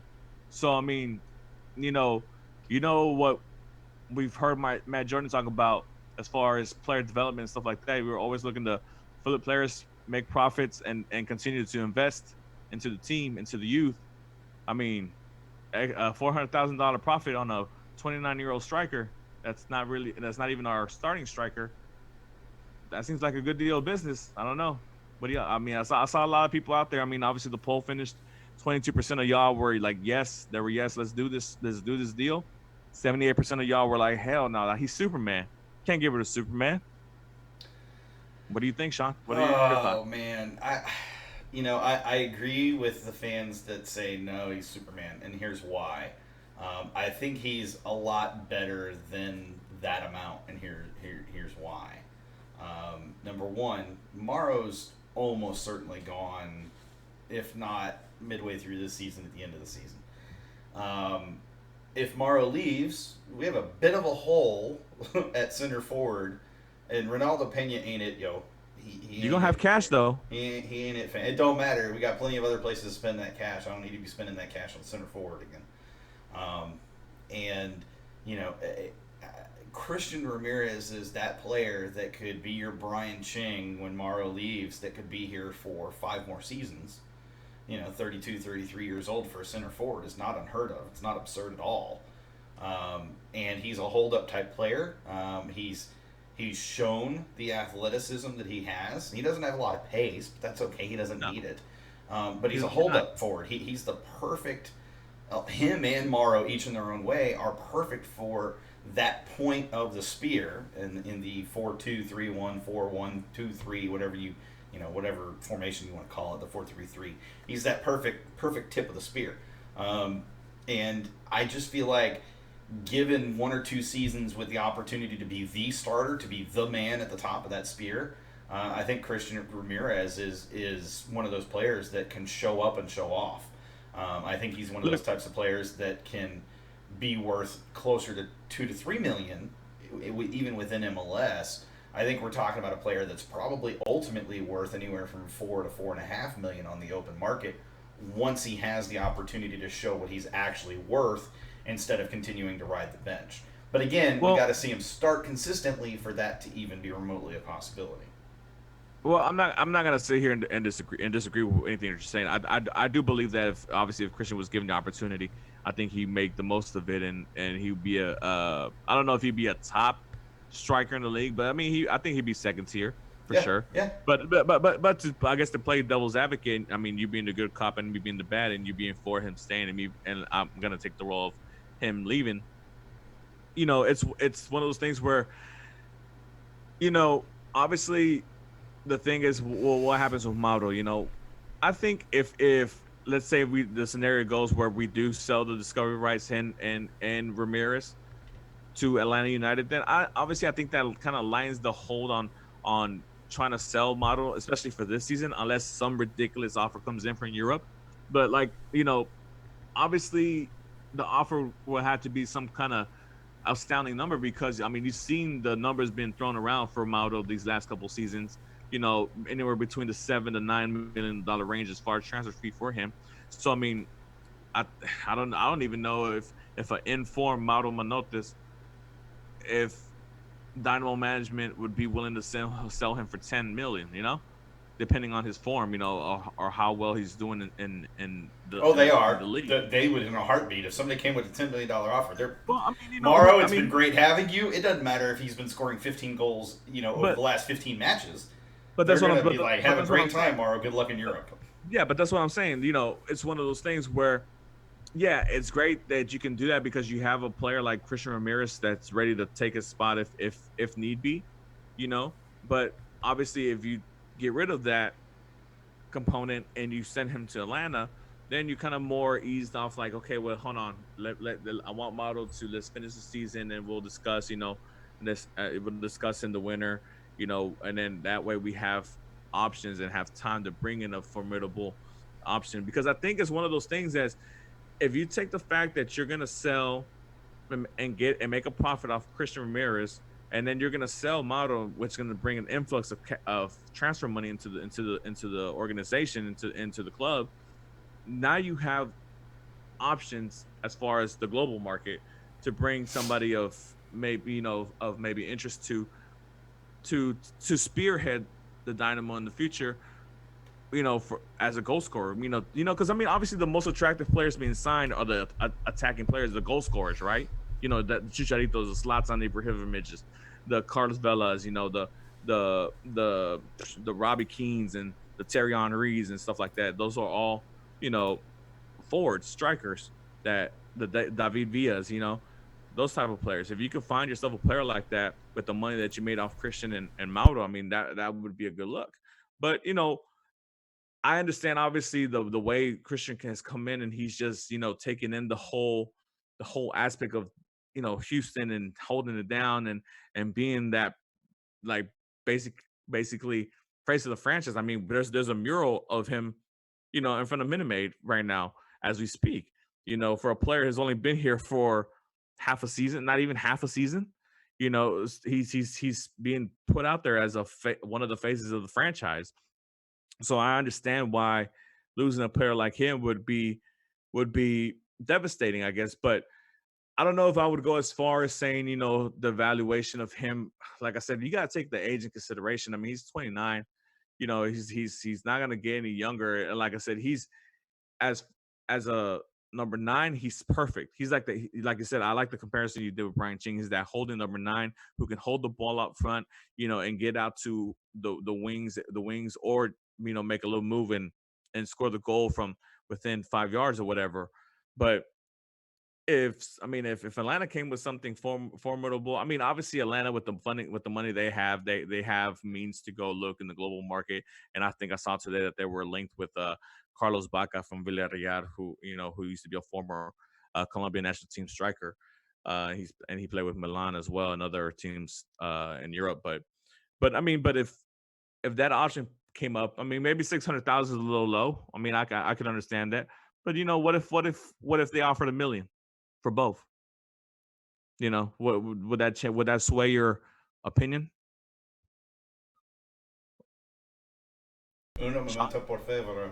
Typing something into Twitter. You know how that is. Oh, okay. Yeah, but maybe I made the figure a little low. Maybe I'm disrespecting Christian Ramirez a little bit. No disrespect out there. But if Atlanta said this, well, I'll cut you a cool $1 million for both the discovery rights of Dam and Christian Ramirez, would the Dynamo say is that would that change everybody's position on whether or not they should send Christian Ramirez out? No, it wouldn't actually, because it depends on whether that's Gam or Tam. Whoa! I saw that eye roll. Come on now, Mark, you're killing me, Smalls. It might not have been intentional, but no, I still don't. It depends, first of all, if it's Gam or Tam, but even then I'm still like, nah, it's not. And here's why. Let me tell you why. So you're talking about covering a team that is currently experiencing the exact scenario that we would experience if Ramirez were to be traded. We would be left, are you competent in Pena having to start if Morrow goes down with an injury or needs rest? Because that's what you're talking about right now. You're talking about the exact scenario that Atlanta find themselves in, where they don't have a guy that's going to step up in that role that they're comfortable with and that they're looking for a replacement. You're talking about the exact same thing, and shorting ourselves to help somebody else to give us money to spend on potentially someone else, but likely not until the summer window. Here's the problem. With the transfer window already closed, your likelihood of bringing a player in to cover for the loss of Ramirez is itty-bitty, tiny. Because you don't have the extra money to throw at a team and say, look, we're willing to pay $13 million for the transfer fee, or we're willing to pay $5 or $6 million for the transfer fee. Because we're not. Even with a bunch of extra Gam or Tam, even if it's $2 million, we're not. That's not going to get us the player we need. And so, no, I wouldn't, and that's why. The player that we're losing, it's not that we're losing the player specifically. It's that we're losing the depth at a position that we need that depth. It's that Ronaldo Pena was a cheap player, and frankly, the little bit that we've seen of him the last couple of seasons has not been that great. Now, granted, he may have stepped it up, but the fact that he didn't even get a real look in preseason, I think pretty much says it all. Tab's not sold on him as a player. Tab's not sold on him as a center forward. Tab's not sold on him playing that role, which tells me if Tab's not sold on him playing that role, he ain't gonna play that role. But it's one of those things where look, practice. We're talking about practice. Sometimes practice. We talking practice. Practice. Not everybody's a practice player, and I'm not speaking about, on behalf of Pena. I don't know the situation, obviously, and Tab is obviously is no more knowledgeable than I am or you are about the players he's picking for game day, right? But it's one of those things where injuries have taken the toll on Pena this time here and all that stuff. But if you take out the equation of having Ramirez in front of him and then that's him right there. He's the number 2, that can help a player's confidence a lot, into trying to, like, okay, they see enough and have enough faith in me that they traded this player, and now I'm thrusted into this spot, and I'm gonna show them that they made the right decision. You never know, man. Confidence is a tricky thing, man, when it comes to players, and especially players who don't see the pitch or the court or the field as much as everyday starters. But when it comes to confidence, sometimes, man, when it's up there, man, you can be the best player for that stretch of time, as anybody else. But when it's lost, man, you could look like you don't even know how to play out there. I mean, Yeah, Cal, of course, 600K for Pena and Dam, yeah, for sure. That's shoot, I'll take 250K for the two of them combined. I'll be real, be honest. And you know why I would take 200K is because we'd be getting an international slot out of it because Ronaldo Pena takes an international slot. So I mean that alone would be worthwhile, and absolutely worth it. And you know what, frees up a roster slot. But hey, I'm not Matt Jordan. I don't know what he's working on, but I guarantee you he's trying to swing some kind of deal, and that's the reason why Atlanta haven't been able to announce it yet because Matt Jordan is trying to work them. You know what I'm gonna do, Sean? Next match day, I'm gonna do the exact same thing. I'm gonna go into that room and act like I didn't know, and I'm gonna ask Matt Jordan, "Hey." But that's only if Matt Jordan shows up in that room. He might not show up in that room next time. He might be somewhere else. He might be out scouting players. We'll see. You never know. But no, I saw it pop up on my feed this morning. I saw what you had posted, and I like literally turned ahead and I was like, what?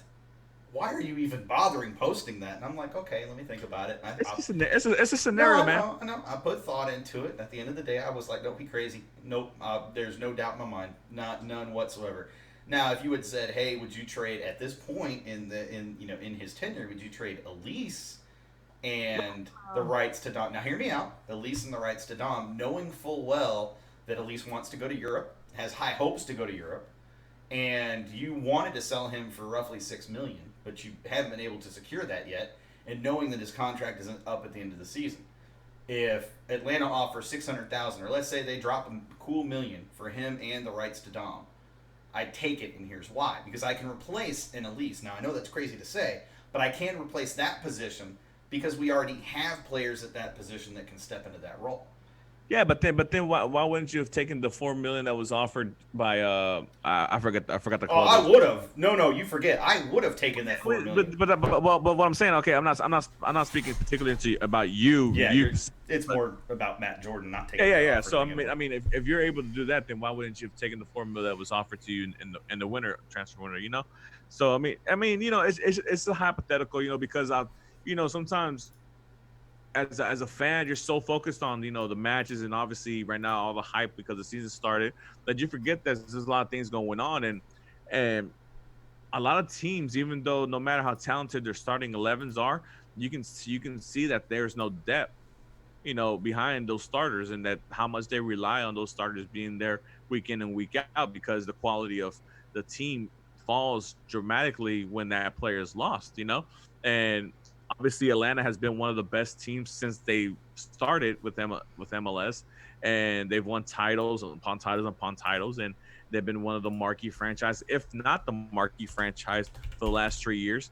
And Joseph Martinez was a big part of that, a huge part of that. And the fact that they're going to go into the season without their main attraction and their main goal scorer, it just comes to show like they relied so much on him that there's not really a suitable backup behind him. They're talking about Pete Martinez playing a false nine role, which I hate false nines. I absolutely hate false nines. That formation to me is the dumbest thing ever for me.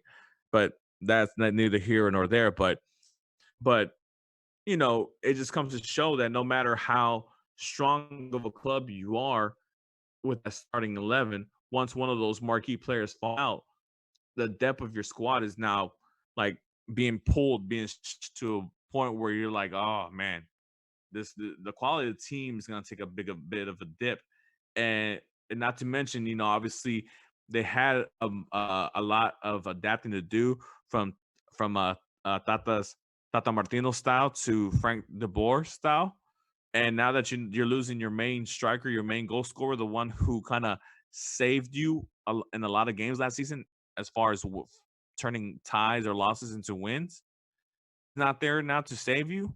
It's going to be interesting to see what Atlanta United is going to do. But like I said, Atlanta United has the money, the financial backing.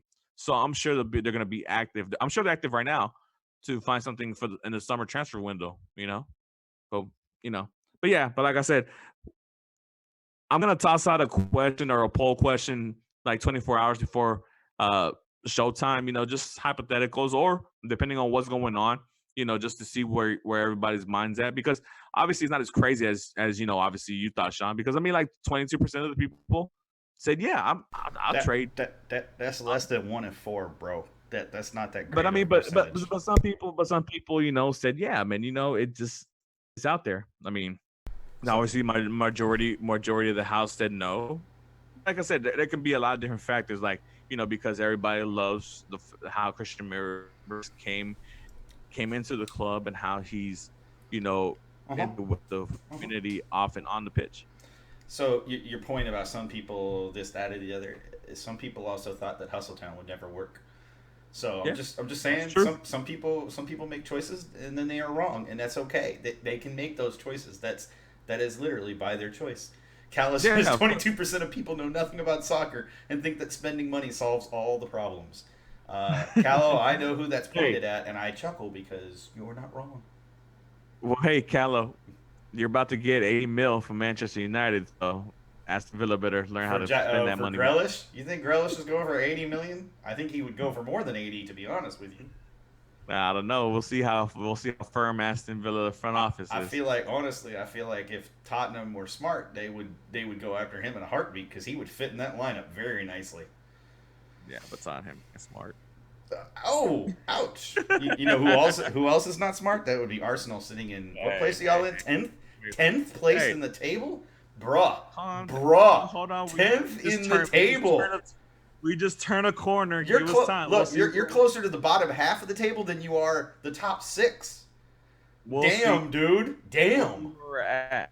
Hey, that magical run under the quote unquote special one has kind of worn off a little bit. So just relax. Look, missing Heung-min Son and missing Harry Kane. That's like missing Morrow and Quintero for this club, for the Dynamo. I mean, yes, Ramirez can step in, thank God, but Tottenham don't have that player to step in that role. They just don't. Lucas Moura's great, but he ain't no Harry Kane. Luka Moura, yeah. Who, by the way, he balled out in the Champions League previously, but he's tired. You can tell he's tired. So guys, I've decided what we're gonna do at 8:55 Central. So you got 5 minutes or a little bit less. We're gonna replay the intro because I've had requests for it, so we're gonna replay it, and then we will close down the show with our final thoughts, and we'll call it a night. So, guys, you have 5 minutes. Do you have anything else you want us to talk about other than Premier League, which I'm happy to dive into? But man, so I'm gonna give a shout out to Callo and his Aston Villa team. Obviously, they lost 2-1 in the Carabao Cup. Was it the Carabao Cup? Yeah, it was Carabao. Carabao Cup, yeah. Yeah, I mean, dude, there's only so much you can do. That Man City squad is just stacked and stacked. I mean, obviously, the whole focus is on Liverpool this season, but dude, it's great to see those teams like Aston Villa still being able to make it to these finals and these competitions. I agree with Callo. They got screwed. Aston yeah, Villa no. Yeah, they did, but still, it's just one of those things where, the fact that clubs like that can still make finals and go after silverware, it's a great thing to see in global soccer, and that's why, like, locally here with the Dynamo, I think it's one of those things where I think that they need to put emphasis on the obviously U.S. Open Cups. Obviously if they go back to play those what was that League Cup competition, and obviously if they go to CONCACAF Champions League, all that stuff, like all these tournaments, at the end of the day, there's a title, there's a trophy at the end of the road, and as a club and as a supporter of a club, I want to fill up the trophy case as much as possible.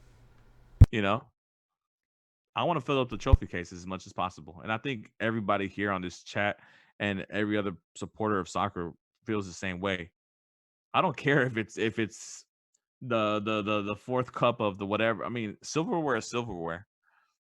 Trophies are trophies. And except apparently if we're talking about preseason cups, well, tournaments yeah, that don't matter, things like that, which I think is still preposterous because they still count. They still are worth something, just maybe not as much as other things. Yeah. But I mean, like if like that last season was a down season, was a really down season, right? But I wouldn't have hated if the Dynamo would have focused on that Leagues Nation Cup or whatever the hell that thing was called. Because I mean, I think about that match against them in Club America. If Wilmer would have started Mauro instead of Michael Salazar, I think we would have won that match, and who knows what would have happened the next round. Would have but at that time we were already kind of like, man, the playoffs. I don't know, it's not gonna happen. If it does, it's gonna be some kind of miraculous turnaround. Blah blah blah. I mean, sometimes you gotta look yourself in the mirror and just be real with yourself.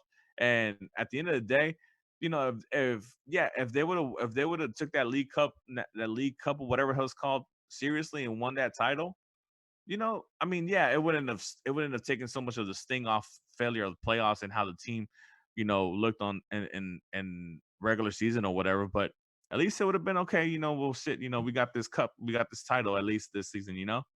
So I mean, to be fair, the Dynamo 2 seasons ago won Open Cup.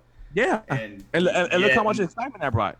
It did, but you still had a lot of people that were like, Open Cup don't matter. I want MLS Yeah, Cup. MLS Cup or bust.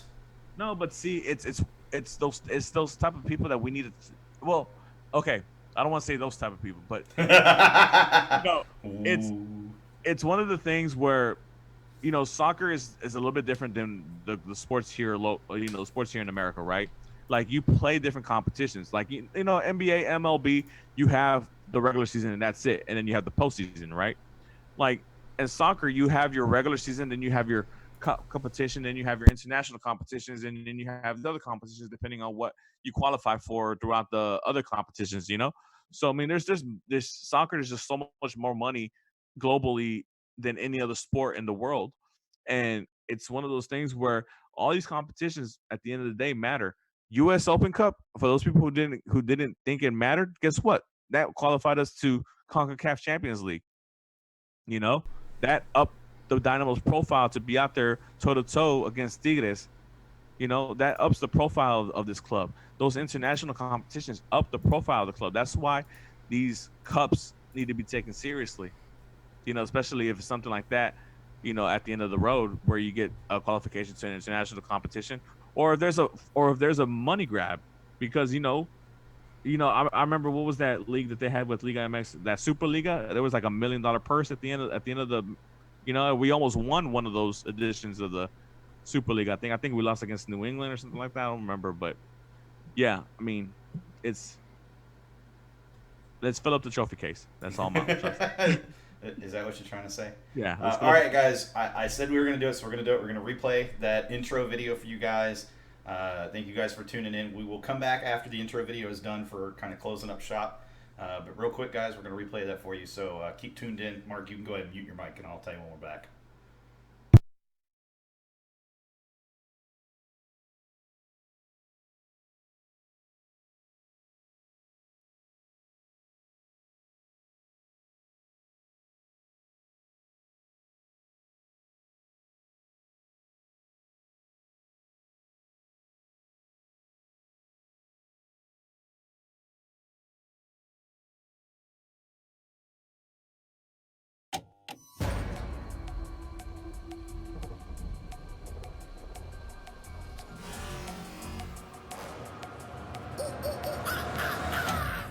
There's a pyramid of power with eyes that can see it all. Cameras to capture your image at City Hall. Realize they listen whenever you make a call. If you want a revolution, I'll really give it to y'all.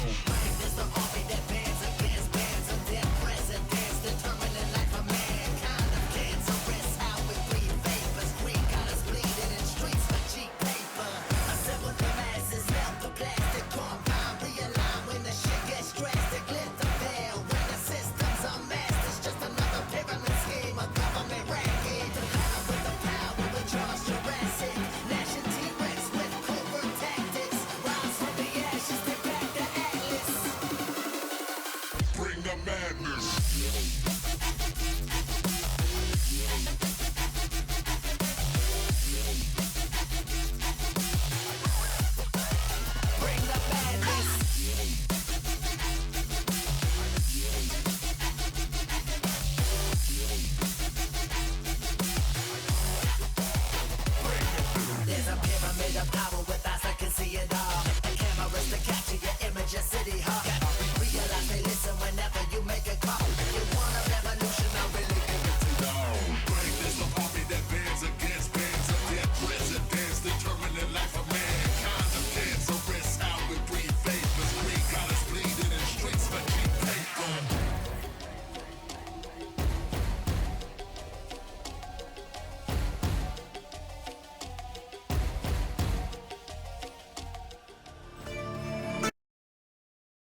1 second, guys. Give me just a moment. I gotta hide.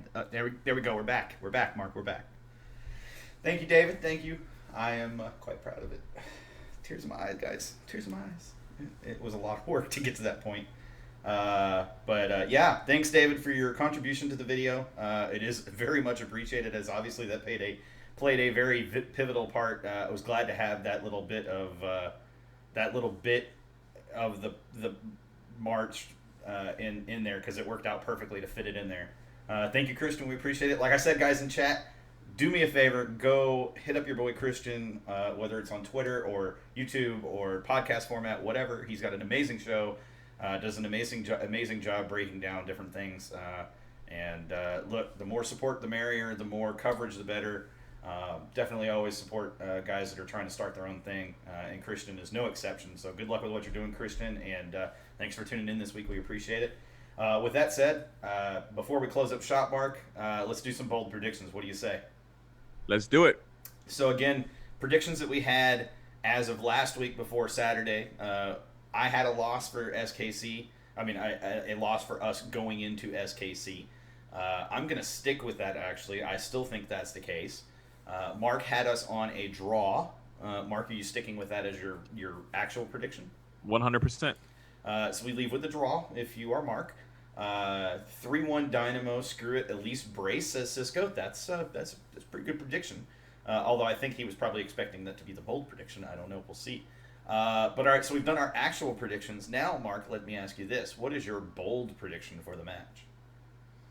My bold prediction is a 3-0 win by Dynamo. And it won't be a at least brace. It would be a Mauro brace, with the last goal being by Matisse Vera. Ooh. That would, if I'm not mistaken, only be his second goal ever in Dynamo Orange. Yeah, he scored one in U.S. Open Cup last season. Yep. That would be, actually, that's a pretty damn bold prediction. David says 4-0 Dynamo. Callo says 3-1 Dynamo, with the bold prediction being that 2 separate Dynamo defenders find the net. That's actually pretty bold. Even one finding the net at this rate feels pretty bold. He says 9-0. David says 9-0 is his bold prediction, by the way. He didn't specify whether that was SKC or Dynamo, but I'm going to guess he meant Dynamo. I'm hoping that. if that's SKC, that's miserable. Don't put that bad juju on us. Miserable. No. My bold prediction, I guess I got to do one. My bold prediction, Christian says 2-2. It's going to be a tougher game. I agree with Christian, at least on it's going to be a tougher game.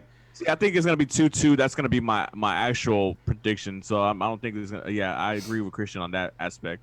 Cisco says his bold prediction is Tomas hat trick, which that is definitely bold, as I don't even think he's had 2 goals in a single match, let alone 3. That would take a lot of haters off his back, maybe. Hopefully. They'd be like, "Nah, it was a fluke. You can't do it again." You know full well our haters. You gotta get some love. You gotta get some love. No, man. no, I agree with you. If he scores a hat trick, I'm gonna be like, "Look, Tomas for permanent DP up there." That's all I'm saying. My bold prediction, I'm holding off on this because I'm still trying to think of it because I don't actually have one at this point. My bold prediction is Marko Maric leaves with a PK save. Oh, that's nice. But I mean, that's not really a bold prediction because like, if I recall, like in a lot of Dynamo KC matches, there's a lot of penalties taken in those matches. There are, however. The bold part of that is Marko Maric getting his first ever PK save in Dynamo Orange. Now, what would have been nice, what would have been quote-unquote bold, if you would have said Marko Maric assisted on one of the goals scored by Dynamo. Nah, not happening. I mean, he could. He might outlet to at least on the run, you know. Hey, it happened in the Classico this past weekend. Cisco's having trouble with typing on his phone, apparently. Callo says, I would like it known to this date I am the only person who has actually got a bold prediction right. That's incorrect. You are the only person to have done it on the show. Cisco and I used to do this, and this is where this tradition came from. We used to do this before every match when we sat in 102, which was like 3 or 4 seasons ago. And there were actually 2 or 3 times that he or I got our bold prediction on the money. And it was pretty crazy.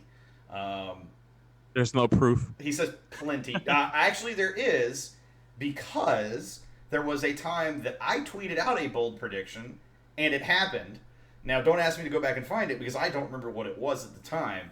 But I was ecstatic because I said, I actually called this exactly. I'm so excited. It was the most amazing thing ever. I want to say it was something like Bruin got a goal before like the 10th minute, and he went and got it, and it was just like, holy shit.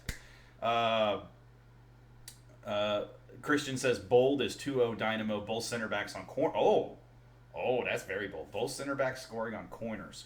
Corners. Yeah, Cisco called a Beasley goal and a JDC goal, and they both happened in the match that he predicted it, and we would predict it 10-15 minutes before the match started. Yeah, crazy stuff when it happens, especially if you're with the people that you've been predicting with. Kella says Tommy Mack didn't play that game. You're right. Hey, you don't think that Call's bowl prediction should be Tommy Mack hat trick? Oh, look, if Tommy Mack scores a goal or assists on more than one goal in SKC against SKC, then Callow, I feel like you should have to take a picture of yourself wearing a Dynamo hat. I know that's like super difficult for you. He doesn't take pictures with things ever. Actually,